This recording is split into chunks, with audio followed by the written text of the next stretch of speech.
Hello students, good evening. स्वागत है आप सभी का हमारे यूट्यूब चैनल पैड स्टडीज में। पैड का मतलब है practice, access and deliver. Hope आप सभी अच्छे होंगे और आप अपने 10th बोर्ड एग्जामिनेशन की तैयारी में पूरी जोर शोर से जुटे होंगे। बहुत लंबे अंतराल के बाद हम लोग मिल रहे हैं, थोड़ा व्यक्तिगत परेशानी भी थी। अभी हम लोग, आप जैसा कि मेरे पीछे देख पा रहे हैं, क्लास 10th बोर्ड के साइंस में जो बायोलॉजी का पेपर है, बायोलॉजी के पेपर में 50 important questions along with answer with explanation के साथ मैं आज अपने इस वीडियो में उपस्थित हुआ हूं। तो आपसे आग्रह यही होगा कि आप वीडियो के आखिरी तक बने रहिएगा। मेरा ऐसा मानना है कि अगर आपने इन 50 क्वेश्चंस का अगर पूरा तरह से डिटेल में अध्ययन कर लिया विथ आंसर हम जो देंगे, तो आपका एक भी क्वेश्चन छूटने वाला नहीं है। ऐसा बिल्कुल आप विश्वास रखिए, क्योंकि सभी चैप्टर से हमने 10 से 12 अच्छे अच्छे प्रश्नों को यहां पर सेलेक्ट किया है। तो अभी तक आपने हमारा प्यारा सा चैनल पैड स्टडीज को अगर आपने अभी तक सब्सक्राइब नहीं किया है और नोटिफिकेशन और बेल आइकन को नहीं दबाया है, तो आप हमारे चैनल को पहले सब्सक्राइब कीजिए और वीडियो को अगर आपको पसंद आता है तो लाइक कीजिए और अपने दोस्तों को भी शेयर कीजिए। तो चलिए बिना देर किए शुरू करते हैं हम लोग 50 important questions with answer of class 10th biology subject का। सबसे पहले आप मेरे पीछे देख पा रहे हैं most important 50 questions for 2026 10th board examination. सबसे पहले जो है हम लोग इसमें अगर बात करें तो कुछ हमने आपके लिए यहां पर ऑब्जेक्टिव क्वेश्चंस को भी चुना है, क्योंकि एमसीक्यू भी आपके परीक्षा में आते हैं। बिल्कुल आपके पैटर्न के आधार पर हमने यहां पर क्वेश्चंस को सिलेक्ट किया है। जैसे पहला क्वेश्चन आप देख रहे हैं कि opening and closing of stomata is due to, जो फोटोसिंथेसिस प्रोसेस के अंदर स्टोमाटा का जो बंद होना और खुलना किसके कारण होता है। पहला ऑप्शन है high pressure of gases inside, दूसरा ऑप्शन है movement of water in and out of the guard cell, तीसरा ऑप्शन है stimulus of light in the guard cells और चौथा ऑप्शन है diffusion of CO2 in and out of the guard cells. तो जैसा आप पढ़े होंगे, इसका सही आंसर है movement of water in and out of the guard cells. The water controls the opening and closing of the stomata. ये answer हो गया आपका बी नंबर। चलिए नेक्स्ट क्वेश्चन की ओर बढ़ते हैं, क्योंकि वीडियो बड़ा होगा तो हम लोग जल्दी जल्दी करते हैं, समय को भी बचत करना है। A cross between P plant with white flowers, जिसमें आपको बताया गया है ये स्मॉल भी है, आप देख रहे हैं, मतलब ये रिसेसिव है। And pea plant with violet flowers, ये डोमिनेंट है, इसमें कैपिटल भी है। Resulted in F2 progeny in which ratio of violet VB and white flower small VB flowers will be. तो इसको तो आपको क्रॉस करना होगा। जैसे यहां पर हम लोग कैपिटल भी लिए, इसको क्रॉस कराए स्मॉल भी के साथ, तो इसमें क्या बनेगा, एक कैपिटल एक स्मॉल भी बनेगा। इसको हम लोग ले जाते हैं सेकेंड जनरेशन में। सेकेंड जनरेशन में F2 क्योंकि बोला है, तो यहां पर कैपिटल भी स्मॉल भी को क्रॉस कराएंगे कैपिटल भी स्मॉल भी के साथ। तो इसमें आपको क्या बनेगा, एक भी ये बनेगा और एक स्मॉल भी बनेगा। और इसको जब हम लोग क्रॉस कराएंगे तो एक भी जो है आपका ये कैपिटल भी बनेगा, एक स्मॉल भी बनेगा। ठीक है, अब इन दोनों को हम लोग मिलाएंगे इसके साथ, तो कैपिटल भी बनेगा, एक कैपिटल भी स्मॉल भी बनेगा, एक कैपिटल भी एक स्मॉल भी बनेगा और दो स्मॉल भी बनेगा। तो इस स्थिति में कैपिटल भी रेशियो स्मॉल भी आपको पूछ रहा है, जो कि 1:1 का होगा। आप देख रहे हैं यहां पर 1:1 होता है, तो इसलिए इसमें हो जाएगा 1:1, इसका सही आंसर हो जाएगा। In plants the role of ethylene is, ethylene hormone होता है प्लांट हार्मोन, उसका क्या रोल है। तो प्लांट हार्मोन इथिलीन जो होता है सेल डिवीजन को प्रमोट नहीं करता, साइटोकाइनिन करता है। Promoting the closing of stomata pore, stomatal pore को क्लोज करने का स्ट्रेस हार्मोन जो है एब्सिसिक एसिड करता है। Helps in the growth of stem, ये जिब्रेलिन करता है। फ्रूट राइपेनिंग में ये मदद करता है, तो इसका आंसर हो जाएगा बी, फ्रूट राइपेनिंग। चलिए अब नेक्स्ट की हम लोग बढ़ते हैं। इसके पहले इसको क्लोज करना पड़ेगा, इसको क्लोज कर दिया। अब नेक्स्ट हमारा slide, question number 4, the number of chromosomes in parents and offspring of a particular species undergoing sexual reproduction remains constant due to. अब यहां पर समझिए, ये मियोसिस को बोलता है कि नंबर ऑफ क्रोमोसोम्स जो है आपका, सॉरी ये आगे चला गया, आगे जा रहा है, पीछे करना होगा।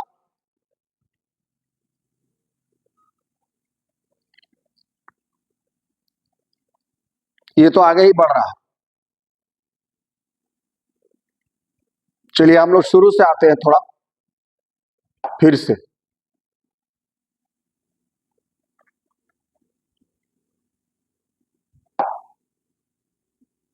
फिर से लाते हैं हम लोग अपना,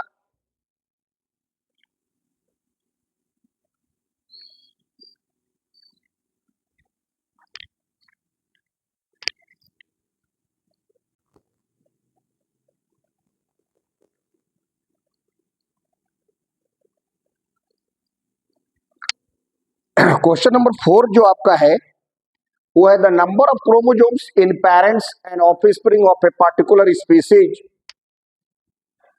undergoing sexual reproduction remain constant due to. तो सेक्सुअल रिप्रोडक्शन में क्यों कांस्टेंट रहता है? Doubling of chromosome after zygote formation, ये तो नहीं होगा।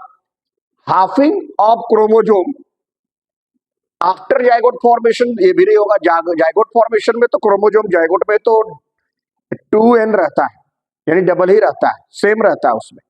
Doubling of chromosomes before gamete formation, बोल रहा है कि क्रोमोसोम डबल हो जाएगा बिफोर गैमेट फॉर्मेशन, ये भी सही नहीं है।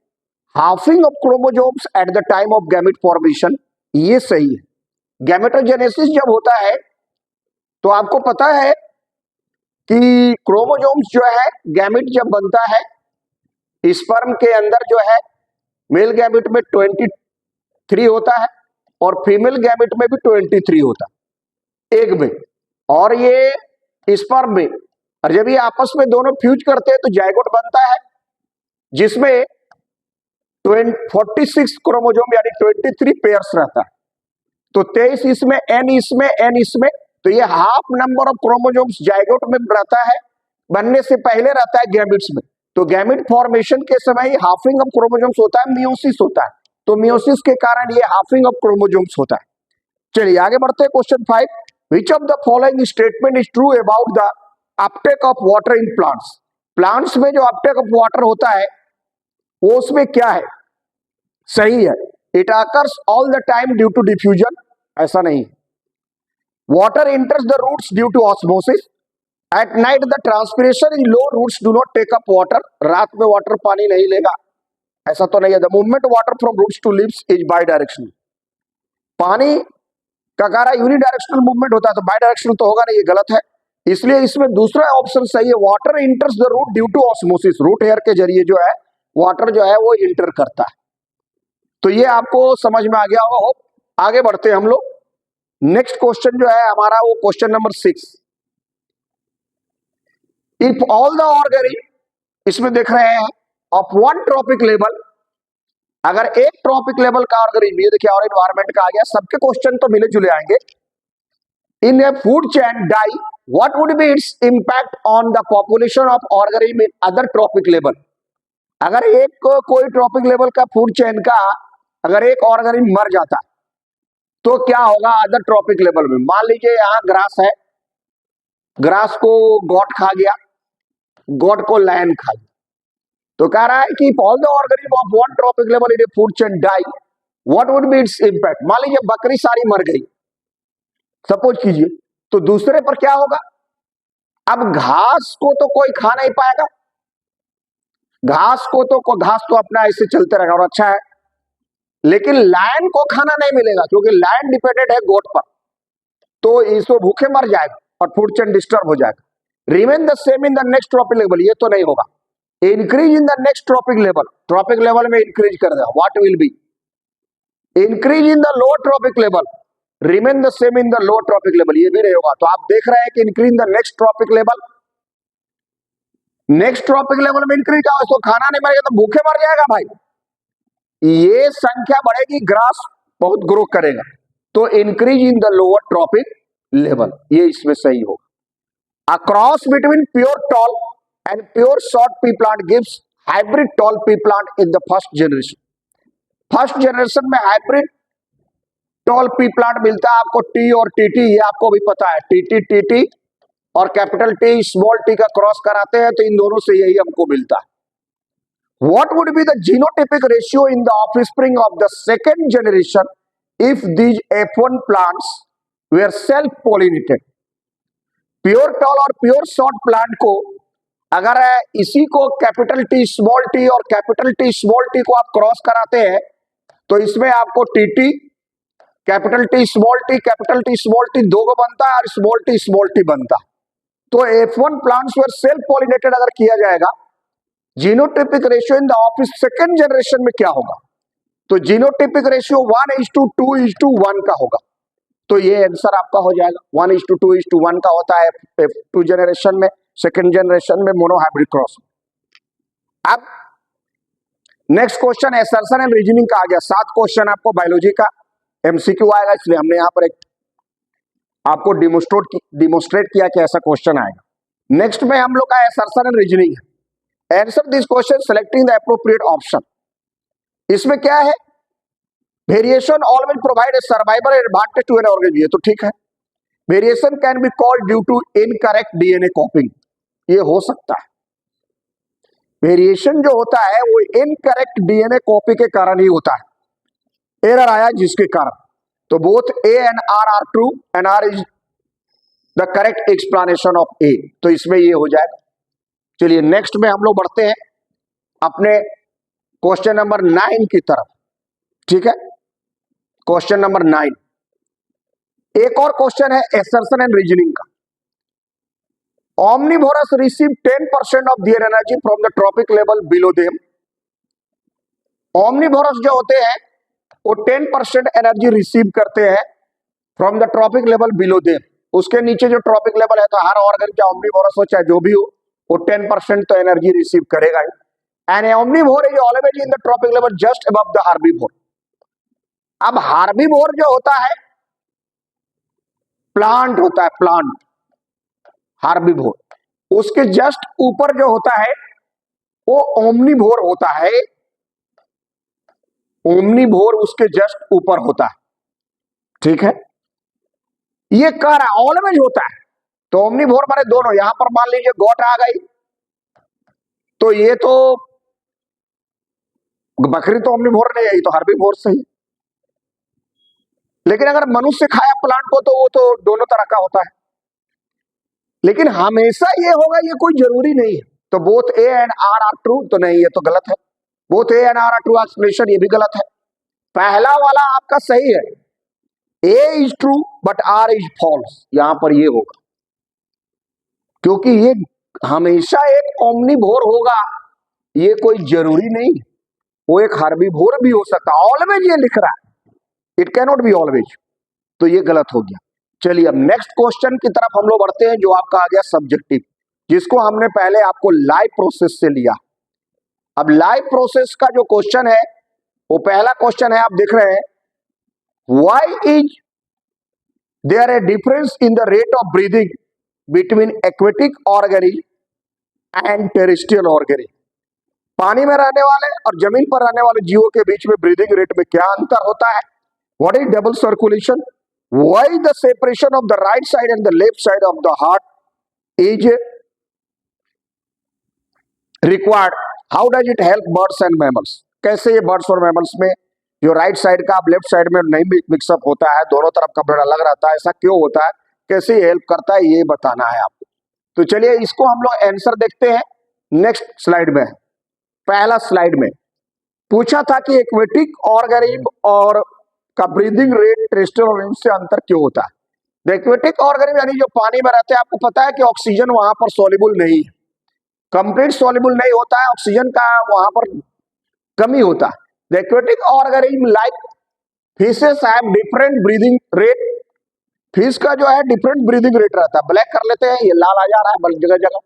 डिफरेंट ब्रीदिंग रेट होता है than terrestrial organism because they utilises oxygen dissolve in water, क्योंकि वो वाटर में डिजॉल्व ऑक्सीजन को यूटिलाइज करता है। Due to low oxygen in dissolve water में ऑक्सीजन का मात्रा कम होता है। Aquatic organism breathe fast to fulfil their oxygen requirement, तो जल्दी जल्दी सांस लेता है अपने ऑक्सीजन रिक्वायरमेंट को। कम ऑक्सीजन से ज्यादा बार सांस लेता है तो उसका ब्रीदिंग रेट इसीलिए फास्ट होता है और उसको पूरा करता है। दूसरा है what is double circulation. In double circulation the blood passes twice through the heart to supply once to the body. ये थोड़ा उधर चला गया है, to supply once to the body. एक बार में दो बार ब्लड इंटर करता है, इसलिए इसमें दो चीज होता है, ये जरूर आप जिक्र करेंगे। छोटा ही आंसर दिखना था इसलिए इसको कम में यहां लिखा गया है, एक्सप्लेन नहीं करना था। Systemic circulation in this blood completes its circulation from the left ventricle to the right auricle through the body organ, systemic organs में जाता है। राइट साइड का नहीं, ये लेफ्ट साइड का दे रहा है, लेफ्ट वेंट्रिकल से चला जाएगा बॉडी ऑर्गन्स में चला जाएगा। पल्मोनरी सर्कुलेशन है in this blood completes its circulation from the right ventricle to the left auricle तक वो जाता है थ्रू द लंग्स, वहां तक। ये लेफ्ट वेंट्रिकल से आपको निकल ब्लड जो है वो राइट वेंट्रिकल से निकलने के बाद पल्मोनरी आर्टरी के द्वारा हो जाएगा लंग्स में। लंग्स से जाने के बाद फिर वापस आएगा प्योर ऑक्सीजनेटेड ब्लड लेके आएगा पल्मोनरी वेन लेफ्ट ऑरिकल में, वहां तक लंग्स का काम है, इसलिए इसको पल्मोनरी सर्कुलेशन बोलते हैं। क्यों सेप्टम चाहिए? The separation of the right side and the left side of the heart through septum, ये सेप्टम है, is useful because it prevent from mixing of oxygenated and deoxygenated blood. Septum से बटा हुआ रहता है, इधर का जो है ये इधर नहीं आता है, दोनों आर्ट्रियम का और दोनों वेंट्रिकल का, क्योंकि सेप्टम इसको बांटे रहता है और ऑक्सीजनेटेड और डीऑक्सीजनेटेड मिलता नहीं है। रेड कलर का ब्लड और ब्लू कलर का ब्लड आपस में नहीं मिलता है, क्योंकि इससे हम लोग अलग रखते हैं। It also helps in the, क्योंकि efficient supply of oxygen which provide more energy for temperature maintenance of the body. तो बॉडी के टेम्परेचर मेंटेनेंस को मेंटेन करने के लिए प्योर और इम्प्योर ब्लड वापस में मिलता नहीं है और इफिशिएंट अमाउंट में सही मात्रा में ऑक्सीजन का सप्लाई होता है, जिसके कारण कि हमारे शरीर का टेम्परेचर मेंटेन रहता है और पूरी इफिशिएंटली हमारा बॉडी चलता है। इसलिए हम लोग राइट आर्ट्रियम का और लेफ्ट आर्ट्रियम के ब्लड को या वेंट्रिकल को मिक्स नहीं कर सकते। ये मैमल्स और बर्ड्स में ऐसा डिमांड होता है हाई ऑक्सीजन का, इसीलिए इसको हम लोग मिक्सिंग से सेप्टम बचाता है। नेक्स्ट क्वेश्चन की तरफ हम लोग बढ़ते। चलिए, हमने देखा कि वीडियो ठीक ठाक चल रहा है कि नहीं, तो उस कंडीशन में okay, it's going on. Next हम लोग देखते हैं अगला क्वेश्चन जो है हमारा लाइव प्रोसेस से क्या है। तो अगला क्वेश्चन जो है क्वेश्चन नंबर 10 इसमें आ गया, state the role played by the following in the process of digestion. Digestion में इनका क्या क्या रोल है? Enzyme trypsin, enzyme lipase. List two functions of finger like projections present in the small intestine. बहुत मेहनत के बाद आप लोग देखते हैं वीडियो, सब्सक्राइब भी नहीं करते हैं, हमारा चैनल पूरी तरह से आप लोग ग्रो नहीं करवाते हैं, लेकिन लगातार इन आपकी कमियों के बावजूद भी मैं लगातार वीडियो बनाते रहता हूं, मेहनत करता हूं, क्वेश्चंस को चुनता हूं, आपके लिए आंसर बनाने के बाद समय दे करके उसके लिए बनाता हूं, ताकि आपका भी परीक्षा बहुत अच्छी तरह से प्रिपेयर हो। कुछ अपना भी भला होगा, लेकिन आप भला करने देंगे, आप सोचते नहीं है। सोचिए, आप भला तो जग भला, आपका भी भला हो, दूसरे का भी भला हो।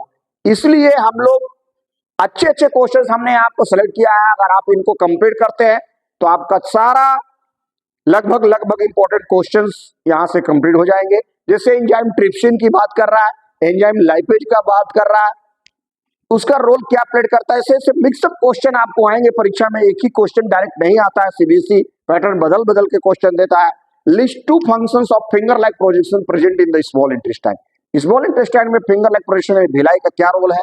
दो फंक्शन पूछ रहा है। सबसे पहले एंजाइम ट्रिप्सिन की अगर हम लोग बात करें तो enzyme trypsin, lipase and pancreatic amylase, ये आपको भी पता है कि ये दो जो है और तीन एक और, ये सभी आपको पैनक्रिएटिक जूस से निकलते।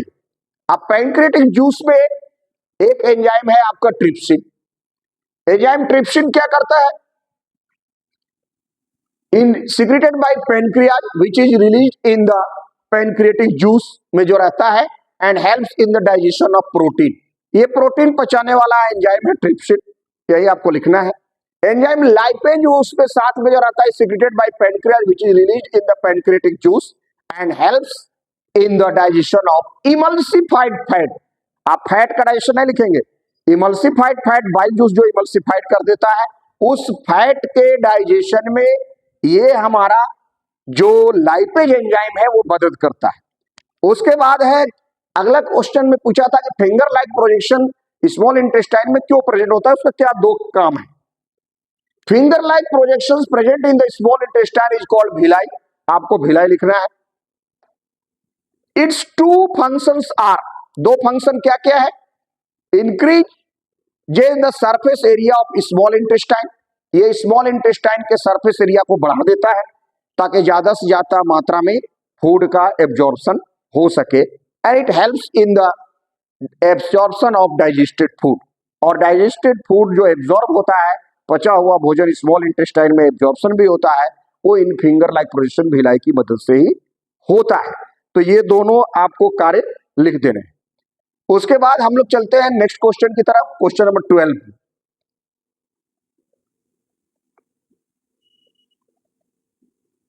12वां क्वेश्चन जो आपको आ गया, ये देखिए, explain with the help of neat and well labelled diagrams the different steps involve nutrition in amoeba. Amoeba में न्यूट्रिशन कैसे होता है ये आपको बताना है, और डिफरेंट स्टेप्स उसमें क्या क्या इन्वॉल्व होता है।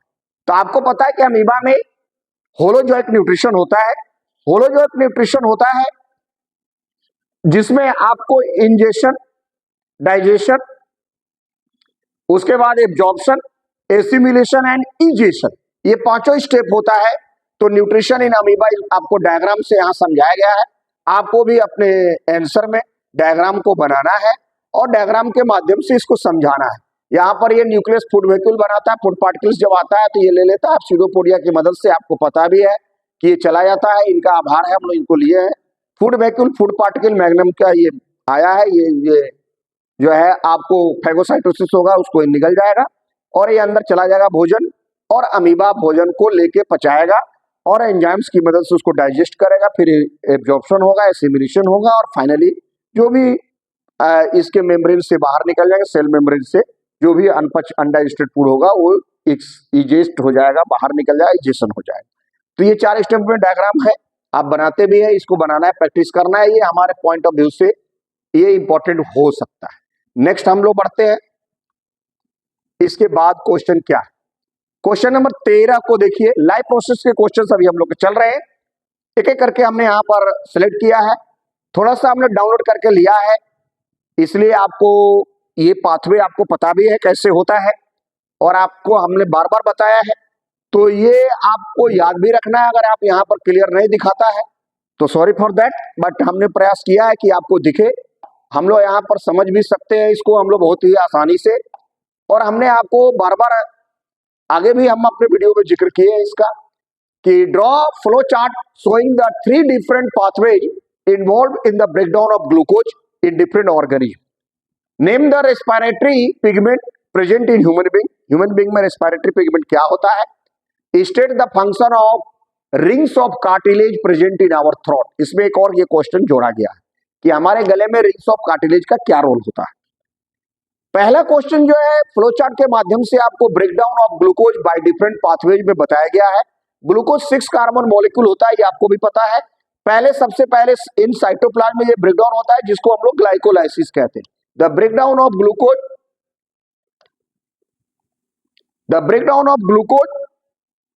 into the pyruvate और pyruvic acid is called glycolysis which takes place in cytoplasm। उसके बाद ये 3 कार्बन का मॉलिक्यूल पायरुवेट या पायरुविक एसिड बनता है।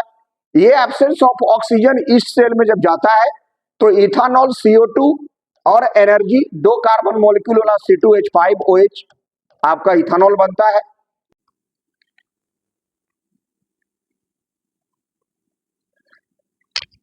चलिए क्वेश्चन नंबर 13 से आते हैं, जिसमें बी था the cartilage rings which are C shape structures made of hyaline cartilage का होता है, play crucial role in maintaining the integrity of the trachea.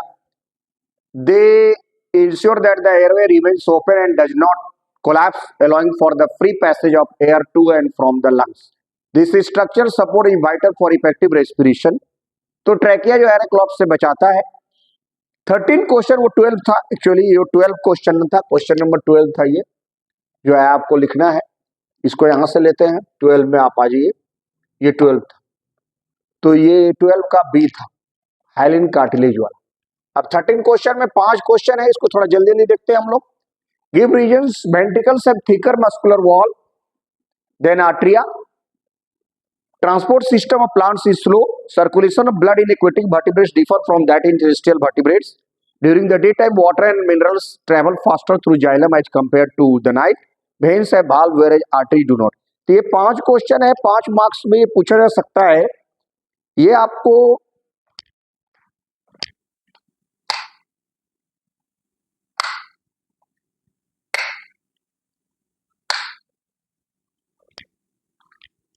पांच मार्क्स का क्वेश्चन जो है आपको, ये 5 अलग अलग है। The ventricles have thicker walls than the arteria because they need to pump blood out of the heart at greater pressure to various organs, जो है ये आपको करता है।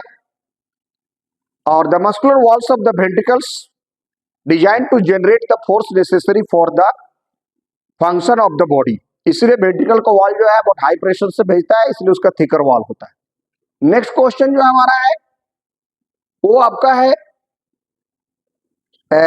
अगला, वेंट्रिकल्स का हो गया। Transport system plants is slow, तो नेक्स्ट देखते हैं हम लोग। The transport system in plant is slow due to several factor. Plants have larger composition of dead cells होता है, which contributes to their low energy needs, उसका demand है, slow transport होता है।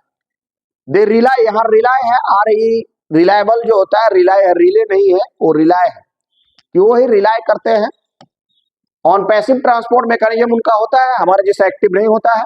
Inherently slower than the active transport mechanism, वो diffusion osmosis करते हैं।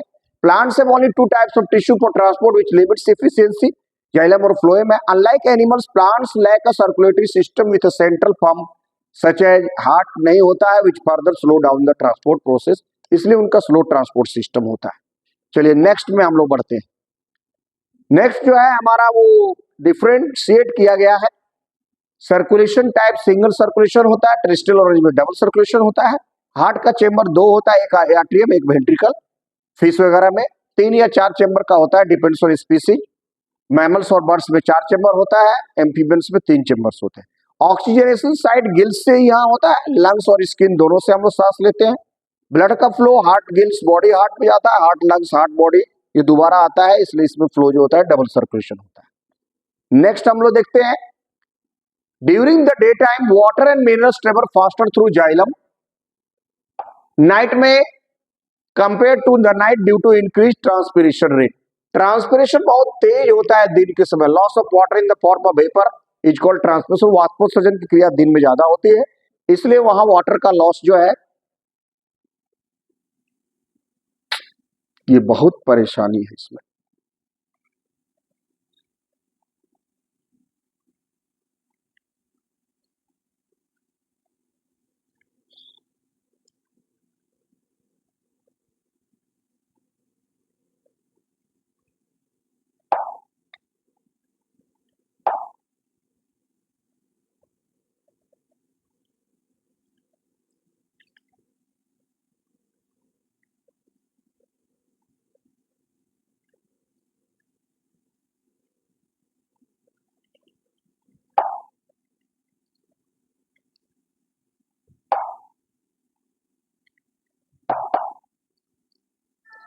यहां पर आ गए हम लोग। ड्यूरिंग द डे टाइम ये स्लो रेट होता है, negative pressure in the xylem vessels enhancing the pull of water from roots to leaves. Higher temperature and sunlight during the day increase the rate of transpiration. आपको यहाँ यही याद रखना है कि ट्रांसपिरेशन पुल दिन के समय ज्यादा होता है, क्योंकि वाटर का लॉस ज्यादा होता है। दिस ट्रांसपिरेशन पुल के कारण दिन में बहुत फास्ट जो है वो डे टाइम में फास्टर एब्जॉर्प्शन होता है।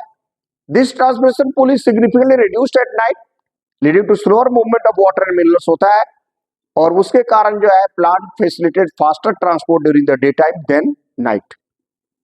ठीक है, नेक्स्ट क्वेश्चन इसमें पांचवा रह गया था, veins have valves whereas artery do not because veins carry deoxygenated blood back to the heart against gravity, ऊपर से लाना पड़ता है नीचे से ऊपर, which requires a one way flow to prevent back flow, इसलिए उसमें वाल्व्स होता है। Valves in veins help prevent blood from flowing backward specially in the legs where gravity opposes the direction of blood flow, gravity के against में वहां जाना पड़ता है, नीचे से ऊपर लाना पड़ता है, इसलिए वहां बैक फ्लो होगा, नहीं तो बार बार पीछे चला जाएगा ब्लड, इसलिए वाल्व वहां पर रहता है। Artery on the other hand carry oxygenated blood away from the heart under high pressure which naturally prevents back flow, उसमें कोई बैक फ्लो होता नहीं है, वो सीधे ऊपर से नीचे की ओर चला जाता है, उसमें काफी हाई प्रेशर से ब्लड जाता है, इसलिए बैक फ्लो वहां नहीं होता है। चलिए नेक्स्ट क्वेश्चन की ओर हम लोग बढ़ते हैं, वो है कंट्रोल एंड कोऑर्डिनेशन का। तो कंट्रोल एंड कोऑर्डिनेशन में हमारा पहला है deflection, trace the sequence of events which occur in our body when a bright light is focused on your eyes। तो reflex arc is the pathway to carry the reflex action, photo receptor in the retina, ये जाएगा, ये आपको दिखलाया जा रहा है, ये पाथवे जो रिफ्लेक्स एक्शन होता है उसका, और ये सेंसरी न्यूरॉन्स को देगा, फिर स्पाइनल कॉर्ड को जाएगा, स्पाइनल कॉर्ड जो एक्शन लेगा वो मोटर न्यूरॉन को बताएगा, आई मसल्स को आप बंद हो जाता है। और हमारा ऐसा क्यों होता है, इसका सिग्निफिकेंस ये है, this sequence of event is crucial for protecting the eye from potential damage caused by bright light, bright light से ये बचाने के लिए होता है, helps to maintain optimal vision by regulating the light entry, the entire process occurs rapidly allowing for immediate response to sudden changes in light intensity में, जो अचानक से चेंज होता है, जो क्विक रिस्पांस होता है, रिफ्लेक्स एक्शन होता है, उसके कारण हमारे आंखों के आईलिड्स जो होते हैं वो बंद हो जाते हैं। ठीक है, नेक्स्ट क्वेश्चन की ओर हम लोग बढ़ते हैं, होप आपको ये बहुत अच्छी तरह समझ में आया होगा। नेक्स्ट कंट्रोल कोऑर्डिनेशन का हमारा 15वां क्वेश्चन है। देखिए कुछ क्वेश्चन के आंसर हम अभी आपको यहीं पर बताएंगे, स्लाइड में आंसर पूरा है। ये से एन ओल्ड मैन, ये बहुत छोटा छोटा आंसर है, is advised by his doctor to take less sugar in his diet. अब उस आदमी को डायबिटीज हो गया क्योंकि उसको अधिक कम शुगर लेने की को बताया गया डॉक्टर ने। Name the disease from which the man is suffering, तो डिजीज का नाम है आपको मधुमेह, यानी शुगर का बीमारी है जिसको हम लोग बोलते हैं डायबिटीज, सॉरी इसको हम लेते हैं अभी यहां से लिखने के लिए। तो डायबिटीज उसको बीमारी है। सबसे पहले आपको पूछ रहा है क्वेश्चन, देखिए इसी तरह से घुमा के पूछा जाएगा, लेकिन आपको समझना है सफरिंग कौन बीमारी है भाई, उसको शुगर कम लेने के लिए बोला गया तो बोला उसको डायबिटीज है, person is suffering from diabetes. Mention the hormone due to imbalance of which he is suffering from this disease, तो हार्मोन्स क्या का क्या नाम आपको लिखना होगा, हार्मोन्स में इंसुलिन, बस छोटा सा आंसर आपको लिखना है इंसुलिन। डिजीज क्या था, डायबिटीज, क्योंकि उसको शुगर कम लेने के लिए कहा गया। Which endocrine gland secretes this hormone, तो ग्लैंड का नाम आपको पता है पेनक्रियाज, तो ग्लैंड एंडोक्राइन ग्लैंड आप हम शॉर्ट में लिख रहे हैं, आप पूरा लिखिएगा। एंडोक्राइन ग्लैंड जो है वो है पेनक्रियाज, मिक्स ग्लैंड है, हेट्रोक्राइन ग्लैंड है, ये दोनों तरह का बिहेव करता है, आपको भी पता है। इंसुलिन हार्मोन निकालेगा, डायबिटीज उस व्यक्ति को हो गया। अब यहां पर एक क्वेश्चन और इसमें जोड़ा गया, name the endocrine gland which secrets growth hormone, तो ग्रोथ हार्मोन कौन निकालता है भाई, वो एंडोक्राइन ग्लैंड है आपको पिट्यूटरी ग्लैंड, ये भी आपको पता है। Pituitary gland is responsible to secrete the growth hormone GH, वो निकालता है। Which endocrine gland secretes this hormone, तो वो तो ऊपर वाला था, सॉरी सीक्रेट हार्मोन तो growth hormone. What will be the effect of the following on a person, अगर ग्रोथ हार्मोन की डिफिशियंसी हो जाएगी तो क्या होगा, आपको भी पता है ड्वार्फिज्म होगा, ड्वार्फिज्म बौना हो जाएगा आदमी। और excess secretion of growth hormone will cause gigantism, और या तो फिर बहुत राक्षस की तरह, दैत्य की तरह, जायंट की तरह वो लंबा हो जाएगा। तो excess secretion of growth hormone will cause the gigantism, deficiency of growth hormone will cause the dwarfism. Growth hormone is secreted by the endocrine gland pituitary gland that is called the master gland which present in our brain. तो इतना आपको लिखना है, hope समझ गए आप ये। Next में हम लोग बढ़ते हैं, next question number 16, right the main function of the following. यहां भी क्वेश्चन आपको अलग अलग दिया गया है, निम्नलिखित का आप फंक्शन बताइए। सेंसरी न्यूरॉन का काम क्या है, क्रेनियम का काम क्या है, वर्टिब्रल कॉलम क्या है, मोटर न्यूरॉन क्या है, सेंसरी न्यूरॉन का क्या काम है, आपको भी पता है ये क्या काम करता है। यहां से पहले लेते हैं। Sensory neuron is carry the message to carry message from receptor, receive करेगा फ्रॉम रिसेप्टर, मान लीजिए स्किन है तो टच किया तो from receptor to CNS, central nervous system, यानी ब्रेन को ये ले जाएगा, ये ब्रेन को देगा। क्रेनियम क्या है, is the brain box which protect the brain from external injury, which protect the brain from external injury, external injury से ये ब्रेन को बचाता है, injury, because it is made up of 3 layers से बना है, 3 लेयर्स इसमें होते हैं, 3 layers, it made up of 3 multiple layers, 3 layers से है। एंड सेरेब्रो स्पाइनल फ्लूइड का भी जिक्र कर दीजिए, इसमें सेरेब्रो स्पाइनल फ्लूइड भी होता है, सेरेब्रो स्पाइनल फ्लूइड होता है। 3 लेयर्स आपको पता है, ड्यूरामेटर, पायामेटर और एरेक्नॉइड होते हैं, एरेक्नॉइड, और ये 3 लेयर के बीच में सेरेब्रो स्पाइनल फ्लूइड होता है, which protect the brain, cranium protect the brain from external shock और इंजुरी। वर्टेब्रल कॉलम क्या है, vertebral column protect the spinal cord, आपको लिखना है प्रोटेक्ट द स्पाइनल कॉर्ड, बस कुछ नहीं लिखना है एक्स्ट्रा ज्यादा। ये आप वर्टेब्रल कॉलम एक पोरस हमारा ब्रेन का श्रृंखला होता है पीछे, इसके हॉलो एक स्पाइनल कॉर्ड जाता है, और ये वर्टेब्रल कॉलम की जो हड्डियां होती है ये हमारे स्पाइनल कॉर्ड को प्रोटेक्ट करता है। So protect the spinal cord, vertebral column का ये रोल है। मोटर न्यूरॉन सेंसरी न्यूरॉन के उल्टा काम करता है। Motor neuron brings messages from brain to effector, muscles कोई हो सकता है, कोई इफेक्टर मसल्स हो सकते हैं, या कोई बॉडी का ऑर्गन हो सकता है इफेक्टर मसल्स को, और आपको पुल करने के लिए कहता है मोटर न्यूरॉन। तो मोटर न्यूरॉन क्या है, ब्रेन से बॉडी ऑर्गन्स तक मैसेज लाता है। सेंसरी न्यूरॉन बॉडी ऑर्गन्स से ब्रेन तक ले आता है, वो ले आता है, ये ले आता है, तो दोनों का अलग अलग काम है, आपको भी पता है। रिले न्यूरॉन दोनों को जोड़ता है। तो ये था आपका क्वेश्चन नंबर 16 का आंसर, होप आपको समझ में आया होगा अच्छी तरह से। Now we move to question number 17, हम लोग पहुंचते हैं 17 में। Define phototropy, name the plant hormone which is responsible for phototropy. आपको भी पता है द ट्रॉपिक मूवमेंट, ये लिखते हैं हम लोग, बहुत आसान प्रश्न है ये, हलवा क्वेश्चन है, हलवा क्वेश्चन, आपको भी पता है, बहुत इजी क्वेश्चन है ये। द मूवमेंट ऑफ प्लांट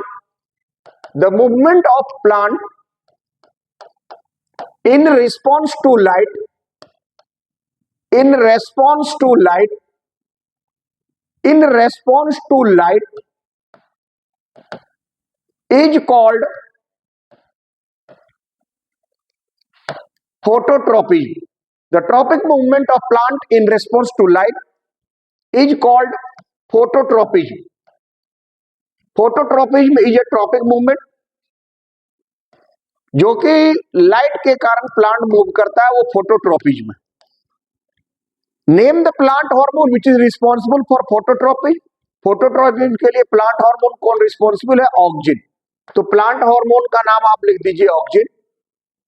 आप अगर यहां पर थोड़ा सेंस ऑफ ह्यूमर का प्रयोग करते हैं तो आप एक प्लांट का बना दीजिए, ऑक्सिन प्रोमोटेंड्रिन, ये साइड में होता है, और बेंड टुवर्ड्स लाइट, क्योंकि ऑक्सिजन स्टिमुलेट होता है तो लाइट की तरफ बेंड होना स्वाभाविक है। फोटोट्रॉपिक मूवमेंट को ये बतला रहा है। तो होप आप ये समझ गए। ज्यादा नहीं लिखना, कम नंबर का होगा तो खाली नाम लिख के छोड़ देना, अधिक नंबर होगा तो थोड़ा दिखाना है। नेक्स्ट क्वेश्चन में क्वेश्चन नंबर 18 है, how is brain protected from injury and shock. फिर वही आ गया क्रेनियम, ये आंसर हम लोग किए।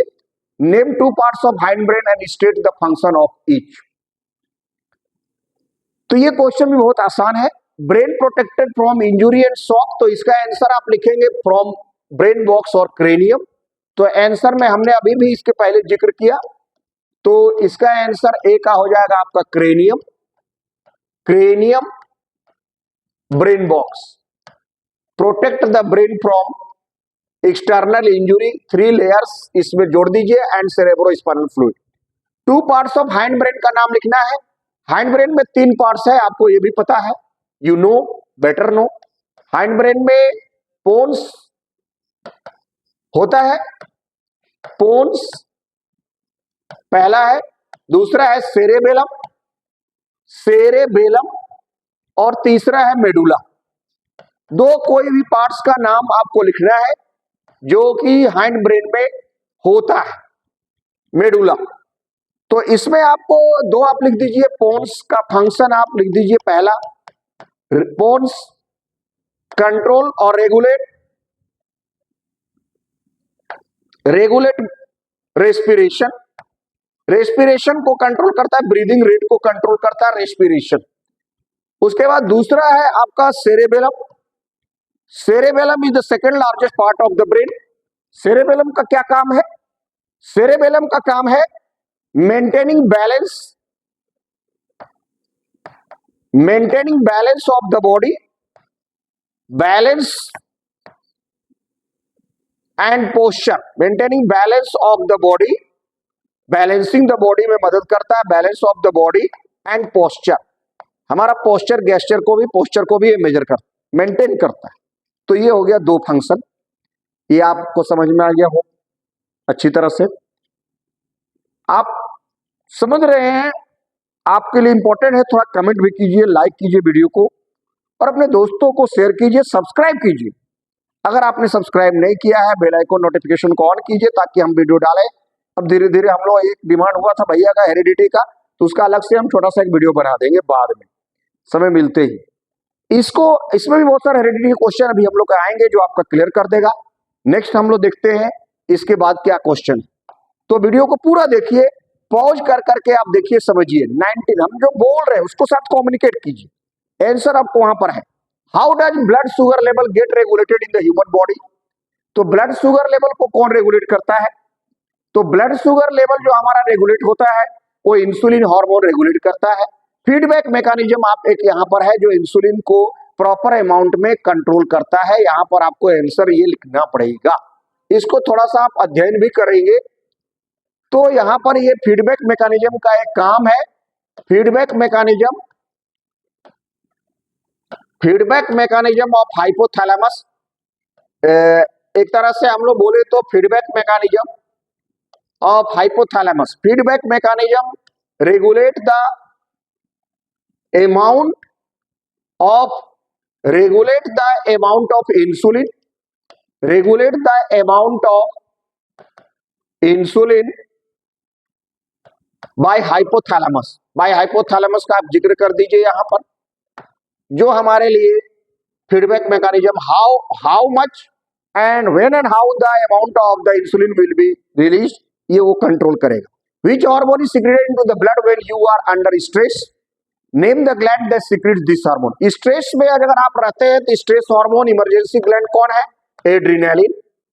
तो वहां पर हार्मोन आपको लिखना है एड्रेनालिन, ब्लड में वो ज्यादा मात्रा में आता है।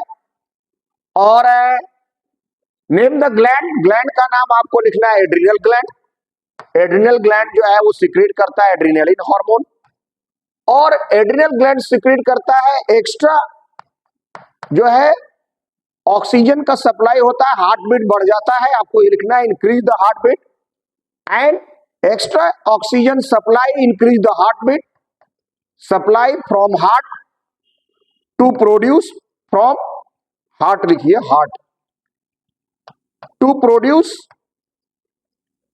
मोर energy to come out from danger situation, to energy to produce more energy to come out from emergency. इतना ही लिखना है कि हमको इमरजेंसी से बाहर आने में वो मदद करता है, एक्स्ट्रा एनर्जी सप्लाई होने लगता है। आप देखते हैं हम इमरजेंसी में होते हैं तो हार्ट बीट बढ़ जाता है, बॉडी को ज्यादा ऑक्सीजन सप्लाई होने लगता है और अधिक मात्रा में एनर्जी प्रोड्यूस होता है, हम कुछ शक्ति हमको आती है और हम उस इमरजेंसी सिचुएशन से अपने आप को बाहर निकाल पाते हैं, cope up in emergency situation. तो ये था आपका क्वेश्चन नंबर 19। नेक्स्ट क्वेश्चन है आपका 20। Given below are some disorders noticed in some patient, it could be due to malfunction of which part of the brain. कह रहा है कि sensation of feeling full, sensation उसको नहीं हो रहा, तो loss of sensation of feeling full ये मिड ब्रेन में होता है। अगर आप कहते हैं तो सेंसेशन के लिए हम लोग, क्वेश्चन ये थोड़ा लगता है गड़बड़ है, इसको देखेंगे हम लोग। अगर आप भी यहां पर अगर बात करता है मान लीजिए वो, तो इसमें आपको फोर ब्रेन लिखना हो। फोर ब्रेन में हम सेंसेशन हमारा नहीं काम कर रहा है, हम सेंस ऑफ ह्यूमर नहीं काम कर रहा है। फोर ब्रेन में जो आपका सेरेब्रम होता है, तो ये सेरेब्रम के लिए है।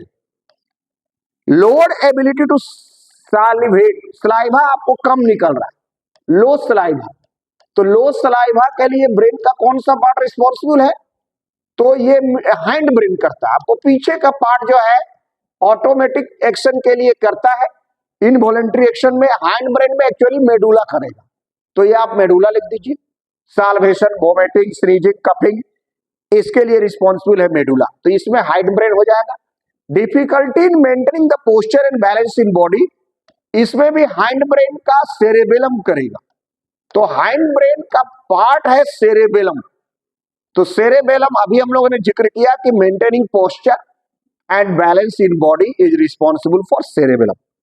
तो इसी तरह के क्वेश्चन आपको आएंगे, तो आप एकदम, हमारे पढ़ाए हुए स्टूडेंट बहुत बुद्धिमान होते, आपने अगर वीडियो को सही ढंग से देखा और इस्तेमाल किया तो आपका कुछ भी आंसर बचेगा नहीं, ये मेरा अपना विश्वास है, क्योंकि हम आपको उसी तरह से बता रहे हैं, उसी तरह से क्वेश्चन हमने आपको फोकस किया। सेंसेशन ऑफ फीलिंग फुल, उसको सेंस नहीं आ रहा, ह्यूमर नहीं आ रहा, थोड़ा सा यहाँ पर क्वेश्चन आपको और जिक्र करेगा, तो आप सेरेब्रम, फोर ब्रेन लिखिए। फोर ब्रेन का सबसे लार्जेस्ट पार्ट सेरेब्रम है, the most developed part of the brain, वो रिस्पॉन्सिबल है। लोअर एबिलिटी टू सलाइवेट, हमारे लिए सलाइवा है, हैंड ब्रेन है। इसमें आ गया कि आपको मान लीजिए आपको भूख नहीं लग रही, यानी आपका हाइपोथैलेमस कमजोर है। किसी को सेक्सुअल डिजायर नहीं हो रहा, हाइपोथैलेमस कमजोर है, फोर ब्रेन का hypothalamus.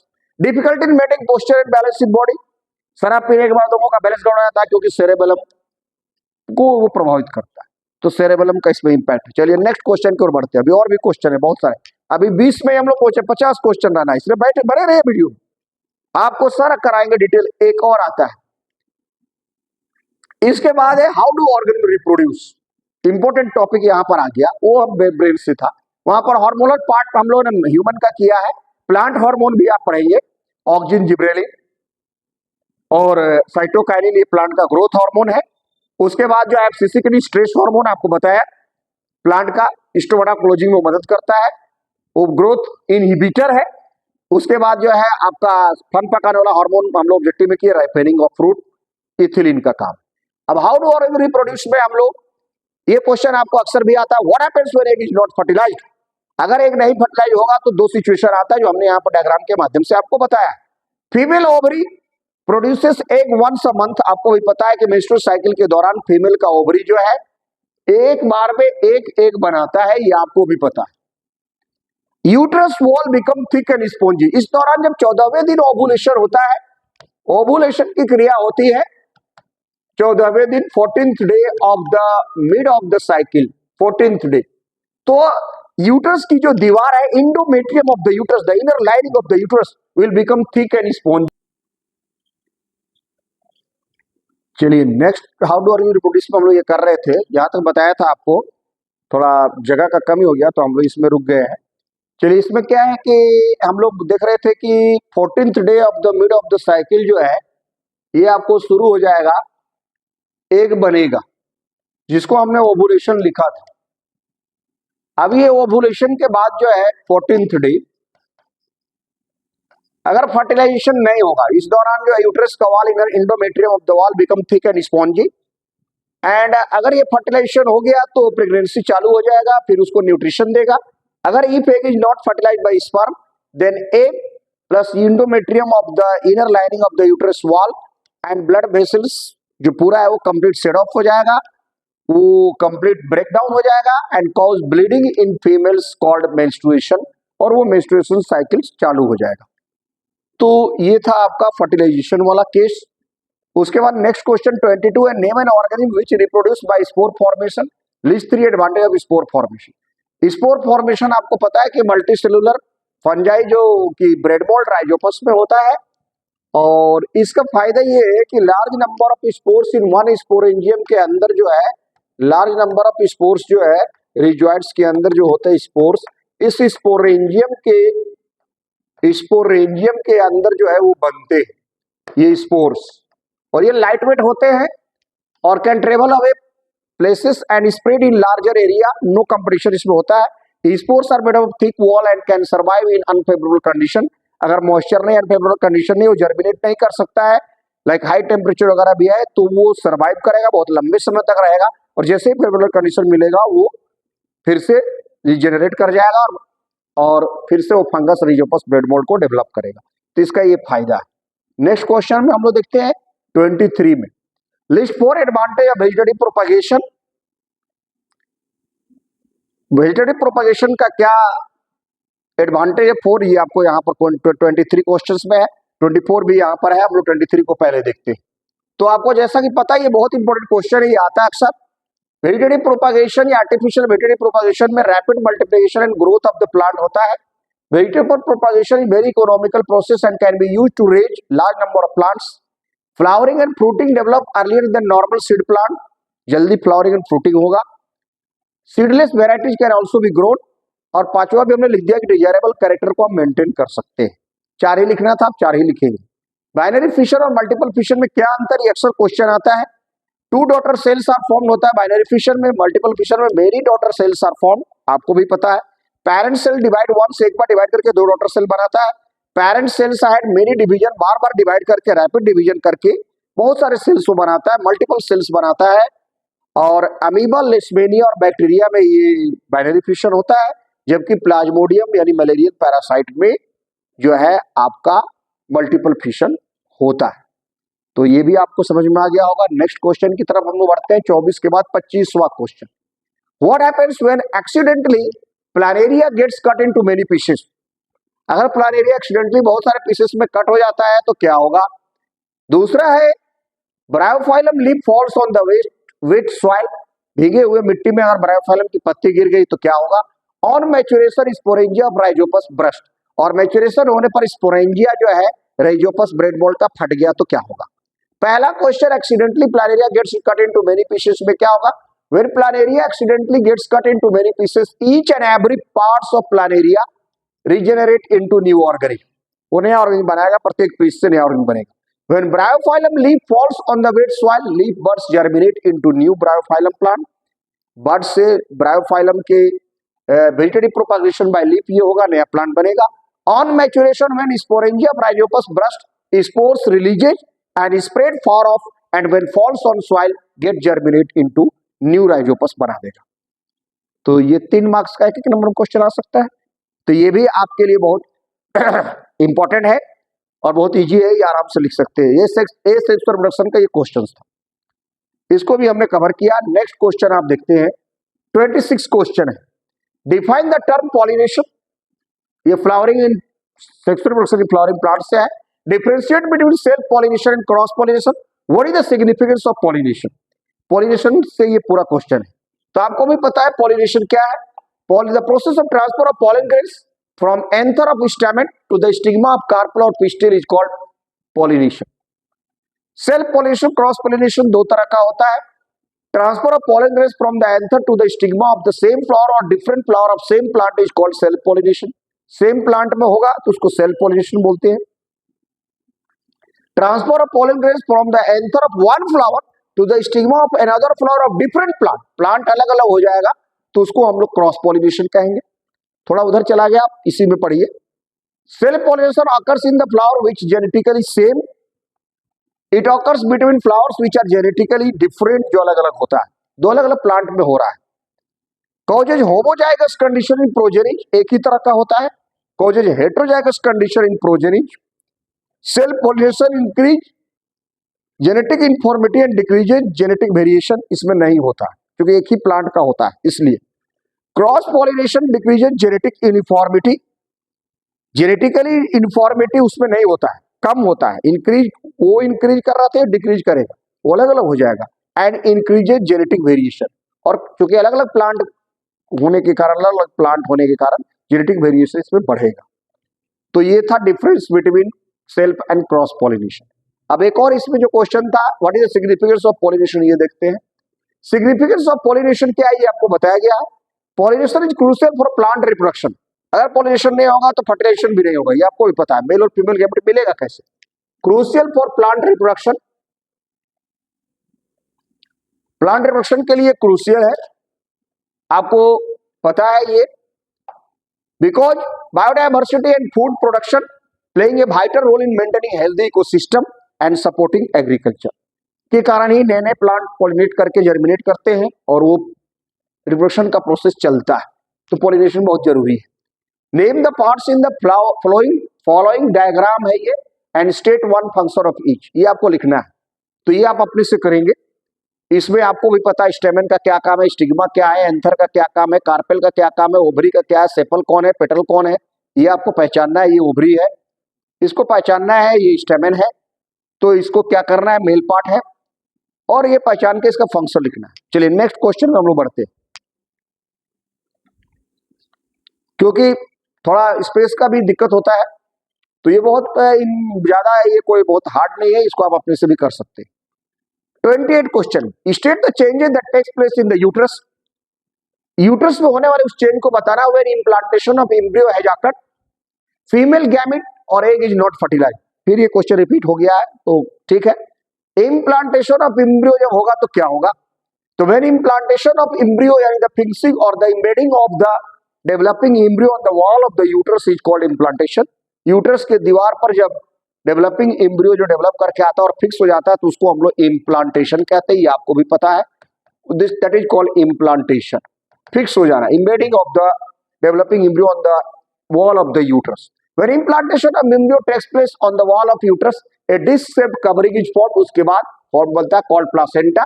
It provide nourishment to the developing embryo by supplying oxygen and food, और ऑक्सीजन और फूड सप्लाई करके वो न्यूट्रिशन देना प्रारंभ कर देगा प्लासेंटा डेवलपिंग एम्ब्रियो को। इम्प्लांटेशन के बाद ये होता है। When, अगर फर्टिलाइज नहीं होगा, when फीमेल गैमेट और egg is not fertilise, the menstrual cycle starts, तो मेंस्ट्रुअल साइकिल शुरू हो जाता है। The endometrium of uterus thickens and become rich in blood to prepare for pregnancy. If egg is not fertilise, the lining of the uterus will be set and menstruation will start. तो ये होता है। Next question हम लोग देखते हैं 29 question में क्या है, mention the role of the following organs of human male reproductive system. यहां आ गया फीमेल का हम लोगों ने किया, testis, scrotum, vas deferens, prostate gland, seminal vesicles, पांचों का यहां पर जिक्र होगा। What are the two roles of testosterone? Testosterone जो मेल सेक्स हार्मोन है, उसका क्या रोल है? टेस्टिस टू प्रोड्यूस स्पर्म, आपको पता है टेस्टिस का क्या काम है, स्पर्म बनाना। टेस्टिस का काम है स्पर्म बनाना, जो पेयर ऑफ टेस्टिस होता है। It also produces mail sex hormone that is called testosterone. Scrotum जो होता है, it is a skin pouch like structure which contains pair of testis, उसके अंदर रहता है। It also lower down the temperature 2 to 2.5 degree Celsius from normal body temperature, से कम करता है, जो कि स्पर्म बनाने में मदद करता है। Vas deferens, it is also called sperm duct and helps to carry और transfer sperm from epididymis to urethra of penis in male. Male में ये ट्रांसफर करता है, ये स्पर्म डक्ट कैरी करने वाला बैच डिफरेंस है। प्रोस्टेट ग्लैंड का क्या रोल है? It produces seminal fluid which is the important component of semen, helping to nourish and transport sperm. It also secretes an alkaline fluid which helps to neutralise vaginal acidity, को भी ये कम करता है। Seminal vesicle का क्या role है? They secrete a seminal fluid that is rich in fructose which provide energy for sperm cells. The fluid from seminal vesicle contains 50% to 80% of total volume of semen. ये सीमेन बनाता है, ये इसके अंदर रहता है liquid. This fluid contains protein, enzymes and mucus which help to nourish and transport sperm during ejaculation. जब वो बाहर निकलेगा तो उसको नरिशमेंट दे करके उसको हेल्दी और न्यूट्रिशनल प्रोवाइड करके सेमिनल वेसिकल ये रोल अदा करता है। टेस्टोस्टेरोन का क्या काम है? Is the male sex hormone which control secondary sexual character that is growth of facial hair, moustache and beard लाने में मदद करता है। और in male at the time of puberty it also plays a vital role in the production of sperm, और testosterone hormone के कारण ही sperm testis produce करता है। तो ये इसका दो काम था, तो होप आप ये भी समझ गए होंगे। नेक्स्ट हम लोग चलते हैं, नेक्स्ट क्वेश्चन जो हमारा है वो है 29 के बाद 30, list 3 different categories of contraceptive method पर हम लोग आ गए। कॉन्ट्रासेप्टिव मेथड का 3 डिफरेंट कैटेगरीज को आपको वर्णन करना है। Why has government of India prohibited parental sex determination by law, के द्वारा क्यों बैन किया है? State its benefits in the long run, long run में इसका बेनिफिट भी बताना है। Unsafe sexual act can lead to various infections, unsafe sex को अगर करता है तो वो बहुत सारे इन्फेक्शन पैदा करेगा। Name 2 bacterial and 2 viral infections cause due to the unsafe sex. ये क्वेश्चन आपका कंट्रासेप्टिव मेथड बर्थ कंट्रोल से आ गया। तो 3 बर्थ कंट्रोल मेथड हम लोगों ने यहां पर लिखा है, विथ आंसर एक्सप्लेनेशन है। वीडियो के आखिर तक बने रहिएगा, बहुत मजेदार वीडियो है, बहुत मजा आएगा, आपका सारा चीज कवर हो जाएगा, कोई भी चीज आपका छूटेगा नहीं। अभी हेरिडिटी अब इसके बाद आएगा, और हम लोग और इन्वायरमेंट के भी 10 क्वेश्चन करेंगे। बैरियर मेथड क्या है? वीडियो बड़ा होगा क्योंकि आपको 50 क्वेश्चन का ये वीडियो है। बैरियर मेथड क्या है? Barrier method, this method physically block sperm from reaching egg, they include condom, the only method of contraception protect from sexually transmitted disease STD available for both male and female, दोनों के लिए होता है। और condom ही बचाता है STD से, sexual contact के कारण जो डिजीज होते हैं। ये बैरियर मेथड का पहला है। Diaphragm, a dome shaped device inserted into the vagina before intercourse to block sperm, diaphragm का ये काम है। ये सब बैरियर मेथड में आते हैं। Cervical caps similar to diaphragm but smaller होता है, covering only the cervix, cervix को कवर कर लेता है, तो स्पर्म आगे जा नहीं पाता, ये बैरियर पैदा करता है। IUCD, intra uterine contraceptive device, ये दूसरा मेथड है। Is a small T shaped birth control, जिसको हम लोग कॉपर टी भी बोलते हैं, that is inserted into the uterus to prevent pregnancy, ये कॉपर टी है। टी शेप्ड का लूप होता है कॉपर टी, ER भी कर दीजिए, कॉपर टी। ठीक है, नेक्स्ट क्या है हमारा, स्पेस थोड़ा कम हो जाता है तो बार बार उसको देखना पड़ता है भाई, हम बोलते रह जाते हैं और वीडियो बनता नहीं, तो थोड़ी सी परेशानी है। अब इंट्रायूटेराइन कंट्रासेप्टिव डिवाइस जो है वो कॉपर टी हम लोग यूज करते हैं। ये आईयूसीडी एक मेथड है कंट्रासेप्शन का। तीसरा है परमानेंट मेथड, और एक केमिकल मेथड भी होता है, वो भी आप 3 ही पूछा था तो हमने 3 का जिक्र किया। ट्यूबेक्टोमी, ये मेल में होता है, commonly referred to as tubal ligation, is a surgical procedure designed to permanently prevent pregnancy by blocking or sealing the fallopian tubes in female, sorry female में ट्यूबेक्टोमी करते हैं हम लोग, मेल बोल गया गलती से, सॉरी। fallopian ट्यूब को हम लोग काट के बांध देते हैं, परमानेंटली ब्लॉक कर देते हैं, ये ट्यूबेक्टोमी फीमेल्स में होता है। Vasectomy, it is a surgical procedure that serves as a permanent birth control. During the procedure, a surgeon cuts and seals the vas deferens, that is a sperm duct. Sperm duct को हम लोग काट करके और seal कर देते हैं ताकि आपका मेल में ये स्पर्म ना बाहर निकले, that carry the sperm preventing sperm from being released during ejaculation, और ये परमानेंटली वैसेक्टोमी होता है। पुरुष नसबंदी और महिला का बंध्याकरण ट्यूबेक्टोमी होता है। तो ये बर्थ कंट्रोल का 3 मेथड था। नेक्स्ट हम लोग आते हैं, इसमें और 2 क्वेश्चन है। Why has government of India prohibited parental sex, तो benefits of the long run में इसमें क्या होगा? The long term benefits of prohibiting parental sex determination by law include reduced female foeticide. अब क्या है, लोग पता चल जाता है कि लड़की है तो उसको मार देते हैं, फीमेल फोर्टिसाइड को किल कर देते हैं। They aims to reduce the practice of female foeticide, ये नहीं करना है क्योंकि सेक्सुअल सबको बराबर चाहिए ना, लड़का लड़की दोनों बराबर होना चाहिए, which is a significant cause of female death in India, और यही कारण सेक्स रेशियो घटता है। Stabilize child sex ratio by banning parental sex determination. The government aims to stabilize the child sex ratio, male female के ratio को बराबर करना चाहता है, which is declining at an alarming rate in some section of society. और कहीं पर जैसे हरियाणा वगैरह बहुत सारे जगहों पर तो बहुत फीमेल रेट बहुत कम है, 1000 पर 800 850 ही महिलाएं। तो सेक्सुअल रेशियो जो होना चाहिए हेल्दी सोसाइटी के लिए अच्छा है कि मेंटेन रहे। प्रोमोट जेंडर इक्वलिटी को प्रमोट करता है। This act promotes gender equality by preventing discrimination based on sex selection and ensuring that all children have an equal chance to grow up, लड़का लड़की सबको बराबर का हक है, वो बराबर का कार्य कर सकता है, इसलिए जेंडर इक्वलिटी होना चाहिए। इंक्रीज अवेयरनेस एंड एजुकेशन, लोगों के पास समझ नहीं है इसलिए इस लड़का लड़की में फर्क करते हैं। The act aims to increase awareness and education about the importance of gender equality and the dangers of female. अगर मेल ही रहेगा फीमेल नहीं रहेगी तो लोग शादी विवाह कहाँ करेंगे, परिवार कैसे बढ़ेगा? तो both male and female are equal, 50-50% होते हैं, इसलिए हेल्दी सोसाइटी के लिए जरूरी है कि इनका होना भी जरूरी है। डेंजर्स ऑफ फीमेल फोर्टिसाइड्स ये यहां आ गया, इसको आप यहां तक लिखेंगे। सी का था unsafe sexual act, unsafe sexual act can lead to various infection, क्या क्या होगा? Here are 2 bacterial and 2 viral infection यहां लिखा हुआ है, cause due to unsafe sex. तो बैक्टीरियल इन्फेक्शन में गोनोरिया और सिफिलिस आप आमतौर पर देखे होंगे किताबों में, लेकिन हमने एक यहां पर और आपके लिए लिख दिया है, क्लैमाइडिया, कॉज बाय क्लैमाइडिया ट्रैकोमेटिस, ये भी एक बैक्टीरियल डिजीज है। सिफिलिस भी होता है, आप पढ़े हैं। वायरल इन्फेक्शन में एड्स होता है, use by human immuno deficiency virus HIV से होता है, एड्स एचआईवी एड्स, और herpes simplex virus HSV cause by herpes simplex virus types 1 और 2 से हार्पिस भी बीमारी होता है। या जेनाइटल वॉट भी हम लोग एक बोलते हैं, जेनाइटल वॉट भी ये सेक्सुअल इंटरकोर्स के दौरान वायरल इन्फेक्शन है, एड्स एंड जेनाइटल वॉट, ये 2 बीमारी है, और gonorrhoea and syphilis from bacteria. तो ये हो गया आपका क्वेश्चन नंबर जो आपका था।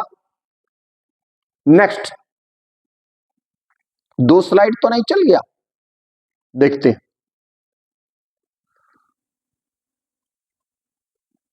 ये कर लिए, ये कर लिए। आपका 31 में था हेरिडिटी, यहां वाला तो हम लोग किए थे लॉन्ग रन में, ये बेनिफिट हुआ था, गोनोरिया और सिफिलिस हो गया। चलिए 31 में आते हैं। अब 10 क्वेश्चन उधर थे, अब 10 क्वेश्चन हेरिडिटी तक, चलिए 40 तक। तो ये हेरिडिटी का क्वेश्चन आ गया, हम लोग देखते हैं। अब यहां पर एक मेंडेलियन क्रॉस है हेरिडिटी में, तो आपको मेंडल्स लॉ ऑफ हेरिडिटी पढ़ना है और law of inheritance, Mendel law of inheritance पढ़ना है। तो यहां दिया है Mendelian experiment consisted of breeding pea plants bearing violet flowers with plants bearing white flowers, what will be the result in F1 progeny. तो हमने यहां क्रॉस करके बताया, पेरेंट क्या है वायलेट, तो इसको क्रॉस किया गया है यहां पर आपको बीबी और बीबी, ये व्हाइट था स्मॉल वाला जो है ये आपको, और पेरेंट प्लांट वायलेट जो है जो गैमेट, ये डोमिनेंट है, ये रिसेसिव है, इन दोनों को क्रॉस किया गया भी एंड बी को, तो यहां पर आपको ये भी मिलेगा, इसको यहां लिखना था, ये उधर चला गया, ये कैपिटल V स्मॉल v का कॉम्बिनेशन मिलेगा। F1 जनरेशन में हेटेरोजाइगस वायलेट मिला, all plants in F1 generation will bear violet flower. तो क्या होगा, तो F1 जनरेशन में रिजल्ट जो होगा वो सभी वायलेट फ्लावर्स डोमिनेंट कैरेक्टर दिखेगा। ठीक है, नेक्स्ट क्वेश्चन 32 का ए में, why the F1 progeny always of tall plants when a tall plant is crossed with A short P plant. कह रहा है कि F1 प्रोजेनी हमेशा टॉल क्यों होता है, अगर टॉल और शॉर्ट प्लांट को क्रॉस करते हैं। दूसरा है क्वेश्चन नंबर 2 में, how is F2 progeny obtain by self pollination of F1 progeny different from F1 progeny. F2 progeny जो हमको मिलता है सेल्फ पॉलिनेशन से, वो F1 से डिफरेंट क्यों होता है? Give reason for this observation and state a conclusion that can be drawn on the basis of this observation. चलिए नेक्स्ट, ये 32 का हम लोग आंसर देखते हैं। F1 progeny always a tall plants because tallness is the dominant character. Mendel ने law of dominance में बताया कि सिर्फ F1 प्रोजेनी हमेशा डोमिनेंट कैरेक्टर को दिखलाता है, all plants are tall. In F1 generation only dominant traits are visible, so all tall plants appear in first generation. ये तो क्लियर हो गया। दूसरा है, in F1 generation all plants are tall TT, but when they are self pollinated the result of F2 progeny is different.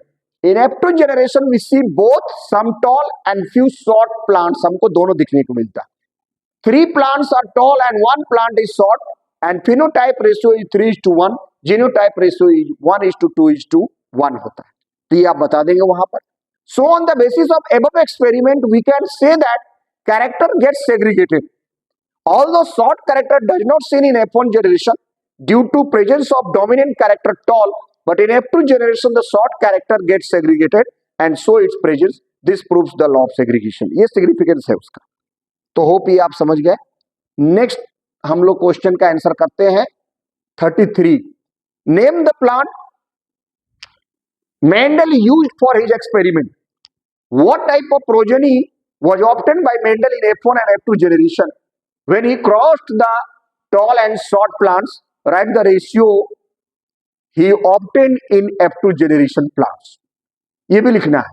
तो Mendel choose garden pea plant आपको ही पता है, पीशियम सेटिमम प्लांट होता है, ये आपको लिखना है. For his experiment garden pea plant को लिया था पीशियम सेटिमम. He obtained all tall plants in F2 generation, and in F2 generation tall and short plants were obtained in the ratio 3:1 में ये उसको मिला था.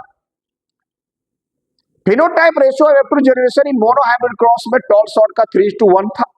Genotype ratio of F2 generation in mono hybrid cross में toll का tall and short 1:2 का था. यहां पर आप T capital T small T के बाद स्मॉल टी का 1:2:1 का रेशियो था. इट इज पॉसिबल दैट ये क्वेश्चन का आंसर आपको हो गया. अब 34वां question is it possible that a trait is inherited but may not be expressed, give a suitable example to justify this statement. एक एलील आ रहा है जो ट्रांसफर तो होगा लेकिन वो आपको एक्सप्रेस नहीं होगा क्योंकि डोमिनेंट कैरेक्टर उसको दबा देगा. तो यहां पर दोनों को क्रॉस करने पर कैपिटल टी स्मॉल टी ही मिला, लेकिन स्मॉल टी तो यहां ट्रांसफर हुआ, ये एलील तो यहां पर ट्रांसफर हुआ, but it is not expressed क्योंकि कैपिटल टी उसको डोमिनेंट होने के कारण दबा दे. When you cross a dominant recessive plant parent plant, both the parent plant transfer और इनहेरिट इट्स कैरेक्टर और trait in F1 generation, but only dominant character express its character और traits, क्योंकि वही दिखलाता है, वही एलील अपना शो कर पाता है. बाकी जो है डोमिनेंट के कारण रिसेसिव नहीं दिखता. तो ये भी आंसर आपका हो गया.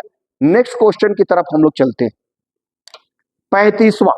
How did Mendel's experiment show that different traits are inherited independently? तो देखिए भाई ये अगर पूछेगा आपको तो इसमें थोड़ा सावधानी बरतना है. अगर ये अधिक मार्क्स का क्वेश्चन आएगा तो चेकर बोर्ड में आपको F2 जनरेशन का भी क्रॉस करके सोलो प्लांट बनाना पड़ेगा. लेकिन हम लोग यहाँ पर चूंकि थोड़ा समय बचत करने के लिए आपको दिखाया है कि dihybrid cross, two pair of contrasting character were taken by Mendel in dihybrid cross. Seed shape and seed colour को लिया था और इनहेरिटेड इंडिपेंडेंटली की बात कर रहा है, जो मोनो हाइब्रिड क्रॉस से नहीं डायहाइब्रिड क्रॉस से मिला था. लॉ ऑफ इंडिपेंडेंट असॉर्टमेंट जो थर्ड लॉ था मेंडल का, उसको उन्होंने पाया था आपको डायहाइब्रिड क्रॉस से. तो यहां पर आप देख रहे हैं कि parent phenotype round yellow wrinkled green को लिया, RRYY और RRYY राउंड येलो प्लांट मिला था. Different traits are inherited independently in the above experiment, और इंडिपेंडेंटली ट्रेड यहां मिला है, राउंड और येलो डोमिनेंट ट्रेड को दिख रहा है, इसलिए इंडिपेंडेंटली एग्जिस्ट किया. अगर आपका अधिक मार्क्स का आएगा तो फिर RRYY को ले जा करके आप यहाँ क्रॉस कराएंगे इन दोनों को, और इससे 16 प्लांट जो है आप चेकर बोर्ड का जो है आप उसको RRYY का ये बना देंगे, और इसी को फिर यहां पर आपको गैमेट जो है आपका RY ये इसके साथ सेल्फ आएगा, फिर जो है आपका R और small y capital R small y, फिर R और Y small r capital Y, small r small y, और ये फिर इधर भी आप बनाइएगा 4 ठो और इन सभी को क्रॉस करा के आप बना लेंगे तो ये गैमेट बनेगा. ये गैमेट बनेगा, आपको भी पता है, नहीं पता है तो इसको समझिए. R यहां लगाइए और इस R इस y को इससे क्रॉस कराइए, तो ये आप देखिए ये R और R बन गया. ये R यहां पर जो हमने दिया है ये बार बार क्रॉस होगा, तो ये फिर यहां पर ये R को अभी हटा दीजिए, सॉरी, ये R और Y बन गया कैपिटल Y, ये R और स्मॉल y बन गया. इसी तरह यहाँ छोटा r लगा के स्मॉल r कैपिटल Y और स्मॉल r स्मॉल y का ये बन जाएगा. अलग अलग करते हैं, फिर से समझिए. जैसे ये r है, इसको कंपैरेटिवली उसके साथ कराइए जो RRYY बना है, R और Y ये था इसके साथ, तो वो आपको आसानी से बन जाएगा. जो यहां पर y और y स्मॉल y से कराइए, इसको हटा दीजिए, तो ये r और y ये दो बनेगा कैपिटल Y, और एक कैपिटल R स्मॉल y बनेगा। फिर ये स्मॉल r से इस y और इस y में कैप करिए, तो ये बन जाएगा r और इस कैपिटल Y, और ये r और स्मॉल y, दो यहां बन जाएगा। तो आपको इस तरह से 4 गैमेट बन जाएंगे, और इनको फिर क्रॉस कराते हैं हम लोग। आप फिर से यहां पर लेके हम बताते हैं, इसको समझिए कि ये RR YY इसको क्रॉस कराएंगे, तो इसको इसके साथ कराइए तो ये R और Y बनेगा। फिर इसको इसमें मिलाइए तो ये R कैपिटल और स्मॉल y बनेगा। ये R को इससे कराइए तो R और कैपिटल Y बनेगा। इस R को इस Y से कराइए तो R और स्मॉल y बनेगा। ऐसा 4 गैमेट उधर भी बनेगा, ये मेल हो जाएगा, ये फीमेल हो जाएगा, दोनों को क्रॉस करा के 16 को बना लीजिए। तो ये आपका हो गया डायहेब्रिड क्रॉस। ठीक है, नेक्स्ट क्वेश्चन की तरफ हम लोग बढ़ते हैं। क्वेश्चन नंबर 36 में आते हैं।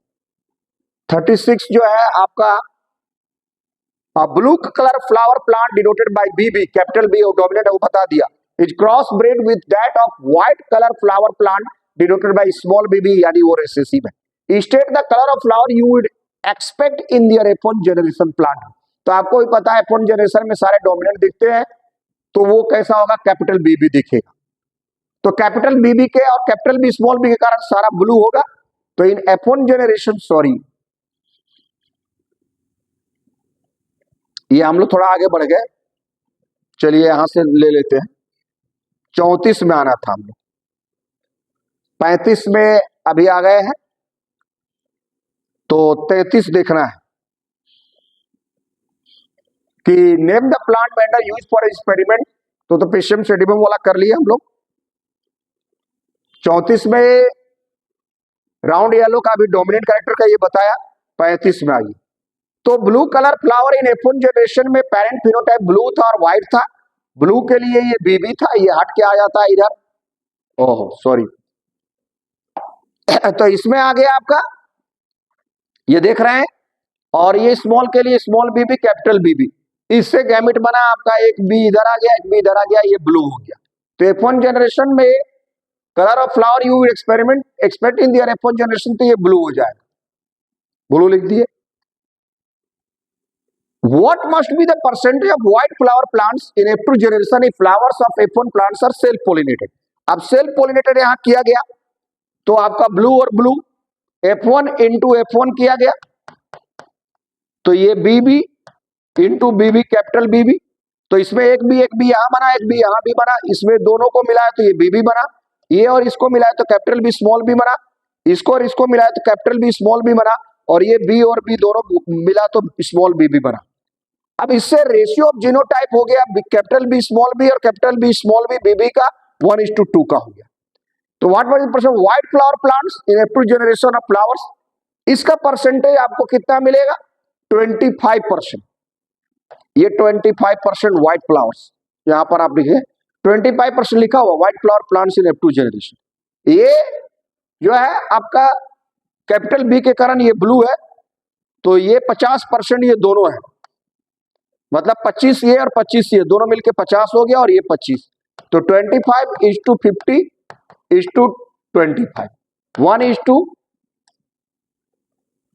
1:2:1 का रेशियो जीनोटाइप होता है। तो ये 25-50-25, सबसे टॉल 25 हेटेरोजाइगस, यानी कैपिटल टी स्मॉल टी, या ये वाला जो है ये 50 होता है, 2 होता है तो, और ये तो स्मॉल बी व्हाइट कलर का 25%।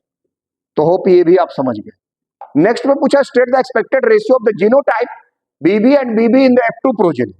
F2 प्रोजेनी में ये जीनोटाइप रेशियो यहां लिख दिया है, 1:2 होगा, ये भी यहां क्लियर हो गया।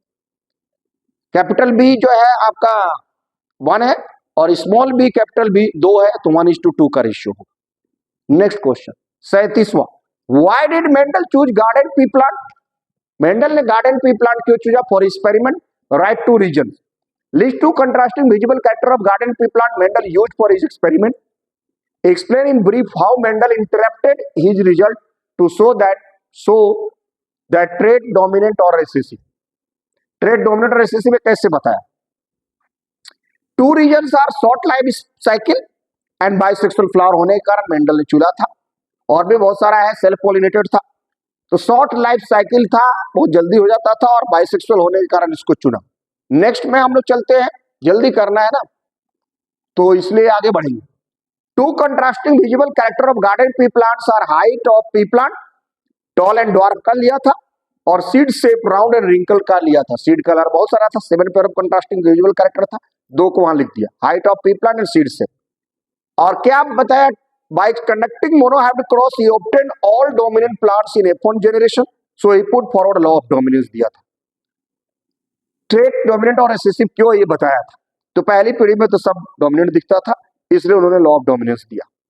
Next question 38 number, with the help of 2 suitable examples explain why certain experiences and traits earned by people during their lifetime are not passed on to their next generation। कह रहा है कि जो आपका ट्रेड्स है, acquired traits जो आपने earn किया अपने लाइफ टाइम के दौरान, during their lifetime are not passed on to their next generation.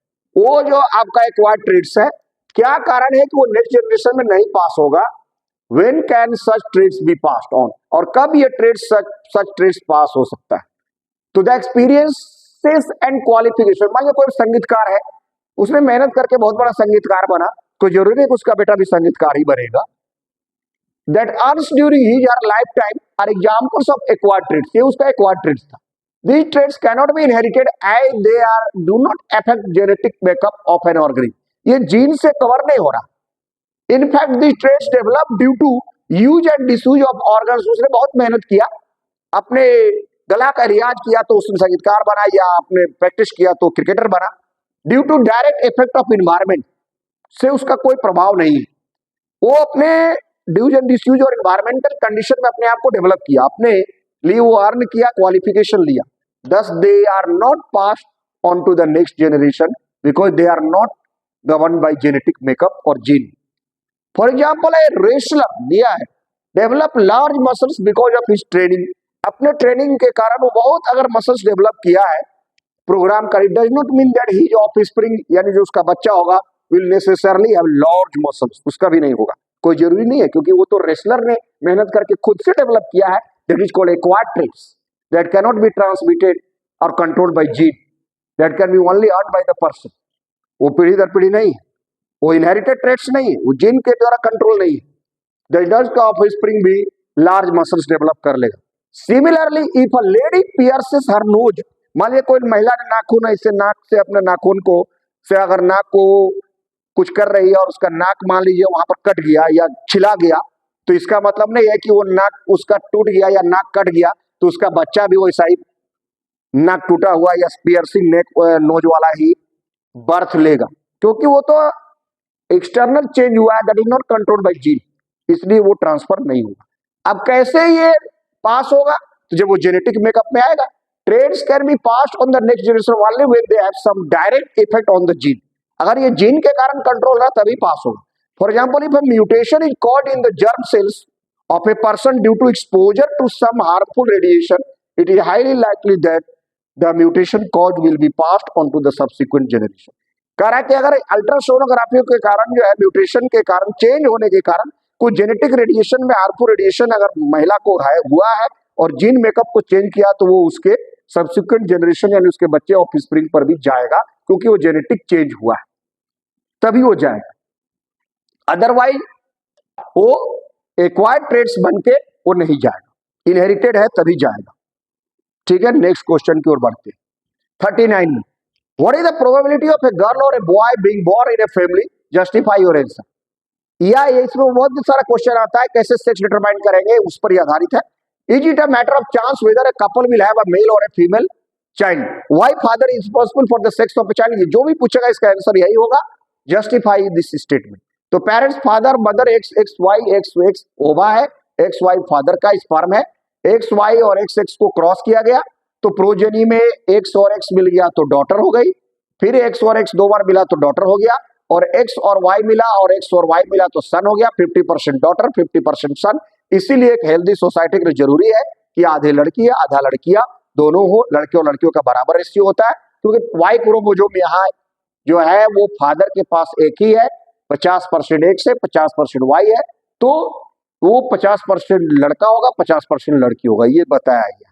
In human being the female have 2 X chromosome, उसी का एक्सप्लेनेशन है, and the males have 1 X and 1 Y. ये आपको भी पता है, मेल में हेटेरोजाइगस होता है, फीमेल में होमोजाइगस क्रोमोसोम होता है, 2 एक्स एक्स ही होता है, और फीमेल में 2 एक्स एक्स होता है होमोजाइगस, और हेटेरोजाइगस जो होता है वो होता है एक्स और वाई मेल में। Males are XY. The gametes, as we know, receive half of the chromosomes. Half X father का आएगा, एक mother का आएगा. The male gametes have 22 autosomes and either X or Y sex chromosome होता है. Type of male gametes X plus 22 plus X और 22 plus Y होगा. अगर however since the females have 22 sex chromosomes, their gametes can only have X sex chromosome उसमें होता है. X sex chromosome उसका होता है. तो उसमें बार बार एक्स ही आएगा. Type of females gamete 22 plus X 10. The mother provides only X chromosomes. The sex of the baby determined by the type of male gamete that is X और Y that fusion with the X chromosome of the female that is father will determine the sex of the baby because he is the person that can share Y chromosome. तो वो उसके कारण पिता is responsible for the sex of the baby. Mother तो हमेशा x x chromosome ही share करेगी. चलिए ये भी हो गया. हेरिडिटी को हम लोगों ने कंप्लीट कर लिया. लास्ट क्वेश्चन इसका बचा है, what do the F1 progeny of tall plants with round seeds and short plants with wrinkle seeds look like. कैसा होगा? Name the recessive traits in above case. एक प्रोजेनी है टॉल प्लांट्स और with round seeds को लिया गया है, tall and round, short and wrinkled. TTR इधर हमने दे दिया डोमिनेंट, इधर recessive. Tall plants with round seeds, तो tall plants with round seeds दिया गया, और short plants with wrinkle seeds, तो शॉर्ट एंड रिंकल्ड को भी यहां ले लिया. Short plant with wrinkle seed, तो शॉर्ट का तो पता ही आपको स्मॉल टीटी लिखते हैं और रिंकल्ड के लिए स्मॉल आर. दोनों को क्रॉस किया गया. What do the F1 progeny क्या होगा? टॉल एंड राउंड होगा. F1 प्रोजेनी आपने बता दिया. और mention the type of the new combination, name the recessive traits in above case. Recessive कौन है? तो short, height and wrinkled seed. Short and wrinkled recessive है इसमें. इन F1 प्रोजेनी में क्या होगा? Mention the type of the new combination of plants obtained in F1 progeny along with self pollinated. In F1 progeny all toll and round plant will be obtained. यही होगा. तो ये इसका आंसर छोटा सा था जो आपको समझ में आ ही गया होगा, क्योंकि टॉल एंड राउंड को हम लोग क्रॉस करते हैं तो पहली पीढ़ी में तो सारा डोमिनेट मिलता है. रिसेसिव इसका शॉर्ट एंड रिंकल्ड था. शॉर्ट हाइट का प्लांट और रिंकल्ड जो झुर्रीदार था, जो इसे चपटा, वो रिंकल्ड था. ये हो गया. तो F1 प्रोजेनी में सभी टॉल एंड राउंड भी मिलेगा. नेक्स्ट क्वेश्चन में हम लोग आते हैं. Question number 41 is our environment का 10 क्वेश्चन अब हम लोग लास्ट का बचा है. In the following food chain producer have 20,000 joule energy. How much energy will be at secondary consumer के पास कितना होगा? तो सेकेंडरी कंज्यूमर ये T1 है, ये आपका T2 है और ये T3 है. ईगल दूसरे पर चढ़ जाता है ना, हम लोग तो बनाते उस समय तो सही बनता है. यहां पर ये आपका ईगल हो गया T3 और ट्रॉपिक लेवल 3 है और ये ट्रॉपिक लेवल 2 है और ये T1 है. तो T3 में प्रोड्यूसर के पास 20,000 जूल एनर्जी है, तो 10% आपको पास करेगा, आपको ये भी पता है. तो इसमें आप एक एक जीरो घटा दीजिए, बहुत आसान है. तो 20,000 में एक जीरो घटा दिया तो 2,000 बच गया प्राइमरी कंज्यूमर. सेकेंडरी कंज्यूमर जो है वो एक जीरो और कम कर दिए, 10%. 10% लॉ के अनुसार ये 10% पास होता है, तो इसके पास हो गया 200 जूल. 20,000 में एक जीरो कम कीजिए तो 2,000 हो गया. 2,000 में एक जीरो कम कीजिए तो 200 हो गया. जब इधर से इधर आएंगे तो एक जीरो बढ़ा दीजिएगा. बहुत आसान है, इट्स वेरी इजी. अगर इसके पास 200 जूल है तो इसके पास 2,000 होगा, इसके पास 20,000 होगा. एक एक जीरो इधर बढ़ते जाएगा, इधर एक एक जीरो घटता जाएगा. प्लांट के पास जो है सनलाइट से 1% ही आता है, ये याद रखिए. Only 1% energy trapped by the plant from the solar energy, और इधर 10% लॉ आपका जो है फूड चेन में हो जाता है, क्योंकि 10% ही पास होता है. According to 10% law, only 10% energy will pass from one trophic level to other और another. So the secondary consumer eagle will receive only 200 joule energy from rabbit. तो इसको सब्सिक्वेंट प्राइमरी कंज्यूमर रैबिट से 10% यानी 2000 का 10% 200 joule मिलेगा। Hope आप समझ गए होंगे, बिल्कुल क्लियर कट, इसमें कहीं भी कोई आपको दो मत नहीं है। एक एक जीरो कम करते जाइए, आपको आसानी से समझ में आ जाएगा। सेकेंडरी कंज्यूमर का पूछ रहा था, उसके पास 20,000 था, तो इसके पास एक जीरो कम होकर 2000 हो गया, इसके पास एक जीरो और कम के 10% 200 जूल हो गया। नेक्स्ट क्वेश्चन की तरफ बढ़ते, 42 number. In the given food chain, suppose secondary consumer had 45 kilo joule energy, what will be the energy available at the producer level. अब यहां पर 45 केजी एनर्जी है, आपको तो आंसर बना हुआ मिल रहा है, इसलिए ना आपको लगता है यहां पर तो ये गायब ना रहेगा, ये थोड़ी रहेगा। 45 किलो जूल यहाँ एनर्जी है, तो प्रोड्यूसर के पास कितना होगा, तो इसमें 2 जीरो बढ़ाइए, इसमें 1 जीरो बढ़ाइए, हमने कहा था पीछे आइए तो एक जीरो बढ़ाइए, इधर जाइए तो एक जीरो घटाइए, बीजिए भाई 10% बढ़ाना है, ये 10% कम हो जाए, तो 45 से एक जीरो और इसमें जोड़ दिया तो 450 हो गया, इसमें एक जीरो और जोड़े तो इसमें 4500 हो गया, तो ये 4500 किलो जूल प्रोड्यूसर के पास होगा।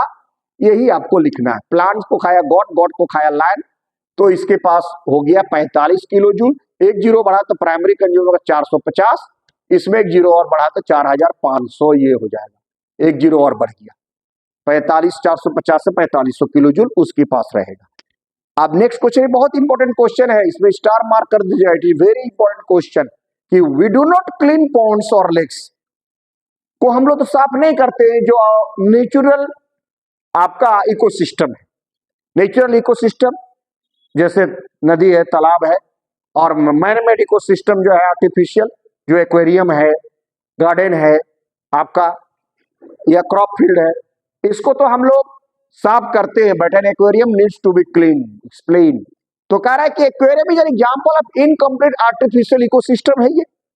इन एक्वेरियम द अनईटन फूड, आपने जो भी खाना डाला मछली के लिए, एज वेल एज द मछली ने जो वेस्ट जनरेट किया by the fishes mixes with the water, water उसी वाटर में तो मिल गया, उतना ही पानी आप रखे, उसमें उसका कचरा भी मिल गया, और आपने जो खाना डाला वो भी खाने के बाद जो बच गया वो भी सड़ा हुआ उसी में चला गया, and left untreated due to the lack of decomposer. वहां तो कोई डिकम्पोजर बैक्टीरिया तो ग्रो नहीं किया, नेचुरल में तो ग्रो करता है, तो अपने क्लीन कर देता है। द वेस्ट मटेरियल दस accumulate in the water making it toxic, और वो जमा हो जाएगा तो महकने लगेगा और वो मछलियां मर जाएगा, इसलिए हम लोग उसके पानी को बदल देते हैं। Hence, an aquarium has to be cleaned after regular interval, इसलिए उसको क्लीन करना पड़ता है। समझ गए? नेक्स्ट हम लोग क्वेश्चन की तरफ बढ़ते, क्वेश्चन नंबर 43, ओह सॉरी 44 आ गया, 43 लगता है नहीं है, चलिए मिस ये हुआ है, 42 43 तो था ही, sorry, we did not clean pond water था ही, 44 आ गया, ठीक है, सही है। Energy flow in food chain is always unidirectional, unidirectional होता है energy flow, can be justified, why? तो हमने आपको बताया कि एक ट्रॉपिक लेवल में the various steps present in a food chain are called trophic level, the various steps और the various energy level present in a food chain is called trophic level और energy level, और energy level में हमेशा unidirectional energy food chain में जाता है। The statement that energy flow in food chain is always unidirectional can be justified the following points. Energy captured by autotroph producer does not revert back to the sun, अगर आप plant ने भोजन बनाया है तो फिर सन के पास नहीं जाए, it is transform into chemical energy and passed on to the next trophic level भी जाएगा। Once energy is transfer to the herbivores primary consumer, it does not return to the producer. ऐसा नहीं है कि हिरन ने खाया डियर ने प्लांट को, तो डियर का एनर्जी प्लांट के पास चल जाएगा, ऐसा नहीं होता, प्लांट का एनर्जी डियर के पास जाएगा। The energy flow follows the second law of thermodynamics, where energy is lost as heat at each trophic level making it unavailable for the previous level. तो वातावरण में एनर्जी लॉस होता है और नेक्स्ट ट्रॉपिक लेवल के लिए कम बचता है। Therefore energy moves progressively through various trophic level without returning, confirming its unidirectional nature. तो from producer to consumer, primary secondary से ही जाता है, यूनिडायरेक्शनल होता है, बैक नहीं आता है। ठीक है, नेक्स्ट हम लोग बढ़ते 45, what happens when higher energy ultraviolet radiation act on the oxygen at the higher level of the atmosphere। higher level of atmosphere में जब अल्ट्रावायलेट रेज रेडिएशन जाता है तो ऑक्सीजन के साथ क्या होता है, तो आपको पता है ओजोन बनता है। In the stratosphere layer the ultraviolet rays जो सेकंड मोस्ट लेयर है UV ray breaks the oxygen into nascent oxygen, ओ ये बनाया ऑक्सीजन को, ये यूवी रेडिएशन यहाँ पर लिखा है ना, थोड़ा छूट गया, आप लिख देंगे ऑक्सीजन जो है वो यूवी रेडिएशन की मदद से या यूवी रेज ही सिर्फ लिख दीजिए की मदद से ये टूट जाता है नेसेंट ऑक्सीजन, नेसेंट नवजात ऑक्सीजन, ओ बनाया नेसेंट ऑक्सीजन, यहाँ लिखा हुआ है भाई, हमने यहाँ पर लिख दिया, आपके लिए गलत कुछ भी नहीं छोड़ा है। और वो टू आप किताब में भी देखते हैं, में लिखा है वो, और वो में टूट गया, अल्ट्रावायलेट रेज के द्वारा तोड़ा गया जब स्ट्रेटोस्फीयर में गया। तो लगातार सन से निकलने वाली अल्ट्रावायलेट रेज ऑक्सीजन को यूवी रेज जो है ये तोड़ रहा है O प्लस O में, और ये ऑक्सीजन फिर जो नेसेंट ऑक्सीजन है ऑक्सीजन से कंबाइन करके O3 बना रहा है, O2 प्लस O कंबाइन करके O3 try atomic molecule ozone बनाता है। तो ओजोन लेयर का फॉर्मेशन होता है, combined oxygen to form ozone layer O3। Ozone layer protect us from the harmful effect of ultraviolet rays that comes from the sun. Sun से आने वाली harmful किरणों से ये ओजोन लेयर हमको बचाता है। तो वही पूछा है कि the higher level of the atmosphere में क्या होता है, ठीक है, ये समझ गया। नेक्स्ट हम लोग चलते हैं, 46वां क्वेश्चन है, बस 2-3 क्वेश्चन और है। The following organism form A food chain, which of these will have the highest concentration of non biodegradable chemicals, name the phenomenon associated with. Food chain ये फॉलोइंग ऑर्गेनिज्म बना रहा है, ये आपको क्वेश्चन में दिया है, इंसेक्ट, हॉक, ग्रास, स्नेक और फ्रॉग, इससे हमने फूड चेन बनाया। तो highest concentration of non biodegradable chemicals का किसमें होगा, जो सबसे आखिरी में होगा, पीपीएम बायोलॉजिकल मैग्निफिकेशन, बायोमैग्निफिकेशन आप पढ़े, जिसमें जो है एक लेवल से दूसरे लेवल में धीरे धीरे टॉक्सिक सबस्टांस का कंसेंट्रेशन जो है वो बढ़ते जाता है। तो जैसे ग्रास, ग्रास को इंसेक्ट खाया, यहां पर तो ग्रास को इंसेक्ट ही खाएगा, इंसेक्ट को फ्रॉग खा गया, फ्रॉग को स्नेक खा गया, स्नेक को हॉक खा गया। तो ये ट्रॉपिक लेवल T1 था, ये T2 है, ये T3 है, ये T4 है, ये T5, स्नेक को हॉक खा गया। अब ये trophic level in a food chain there are various energy level और steps present in a food chain called trophic level, उसको हम लोग बोलते हैं। हाईएस्ट कॉन्सेंट्रेशन किसके पास है, तो इससे थोड़ा इसमें गया, इससे थोड़ा इसमें गया, इससे थोड़ा बढ़ के इसमें गया, पीपीएम बढ़ के सबसे ज्यादा कहां पर आ गया, पार्ट्स पर मिलियन, पार्ट्स पर मिलियन ये होता है। तो पार्ट्स पर मिलियन कहां चला गया, आपको सबसे ऊपर जो होगा टॉप लेवल में उसी के पास जाएगा। फूड चेन में एनर्जी का तो सबसे टॉप में कम हो जाएगा, लेकिन यहाँ जो केमिकल जो है वो प्रोग्रेसिवली इंक्रीज करेगा, तो सबसे ज्यादा जो सबसे आखिरी में होगा उसके पास रहेगा। तो यहाँ पर सबसे ज्यादा हाईएस्ट कॉन्सेंट्रेशन हॉक के पास है। और name the phenomenon associated with this, तो ये बायोमैग्निफिकेशन है या बायोलॉजिकल मैग्निफिकेशन, उसी को भी हम लोग बोलते हैं।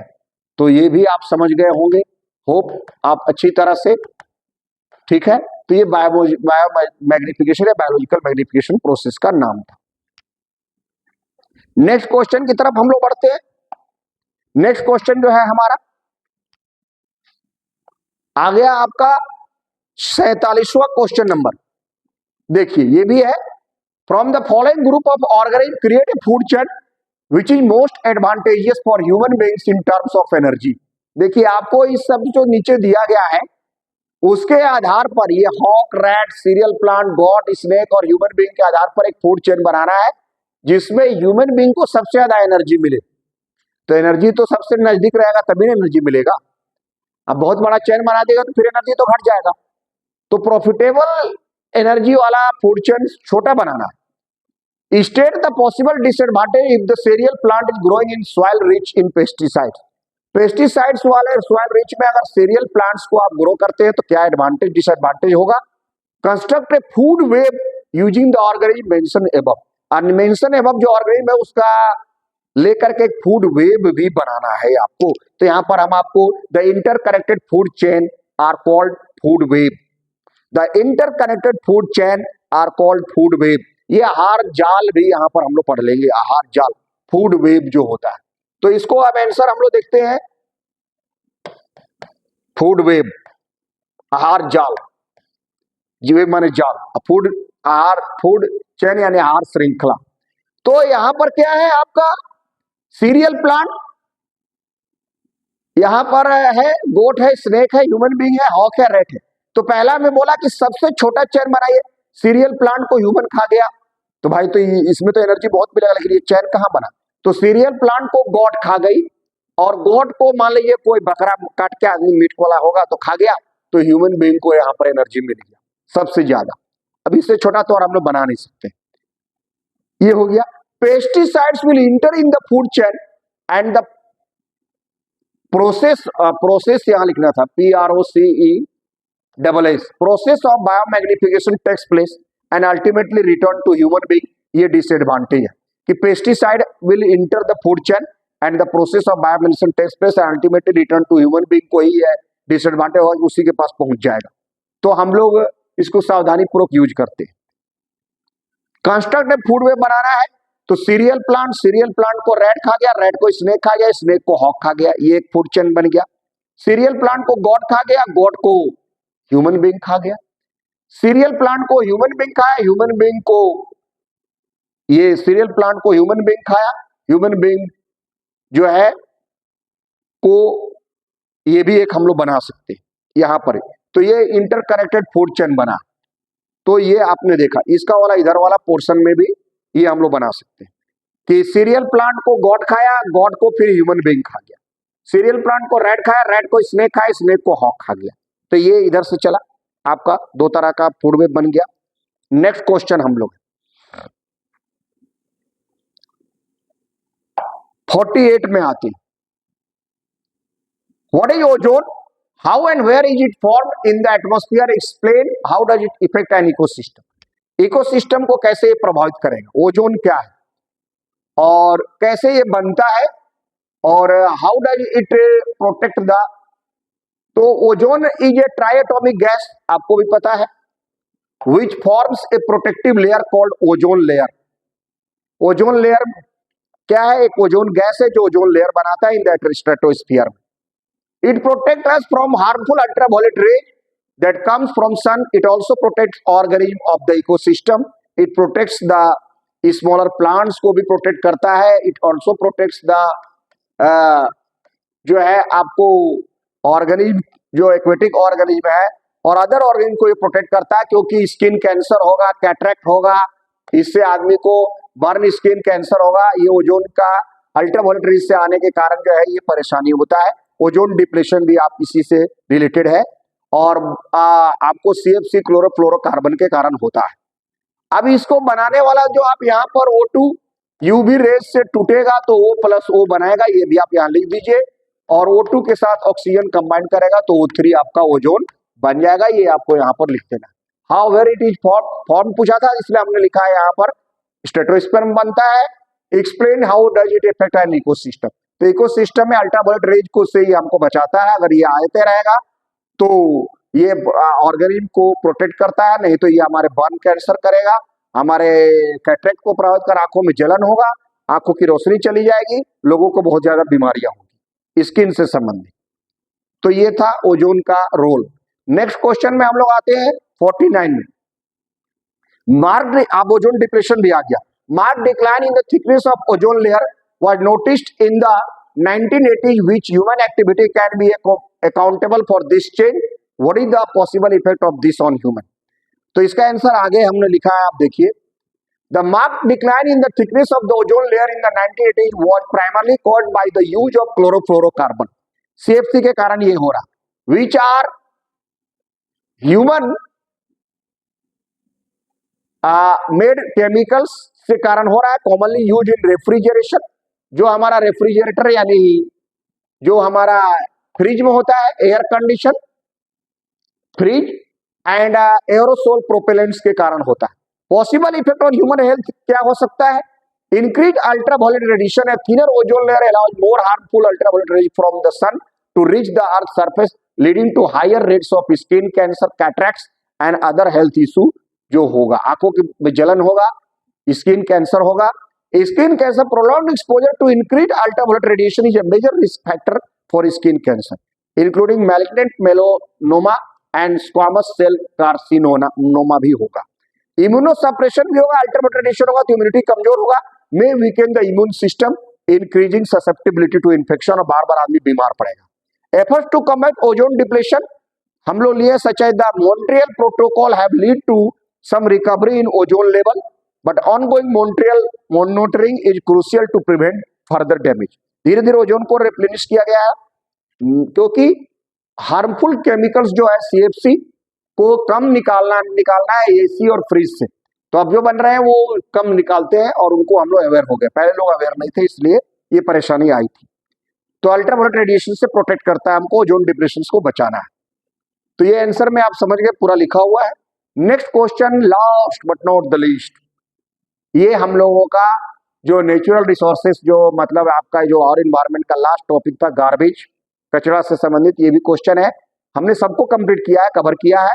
Suppose you find a heap of domestic waste in a nearby park which is decomposing, वो डिकम्पोज करने वाला वेस्ट कचरा बहुत ज्यादा जमा हो गया है, उसका एक गल्ला लग गया है।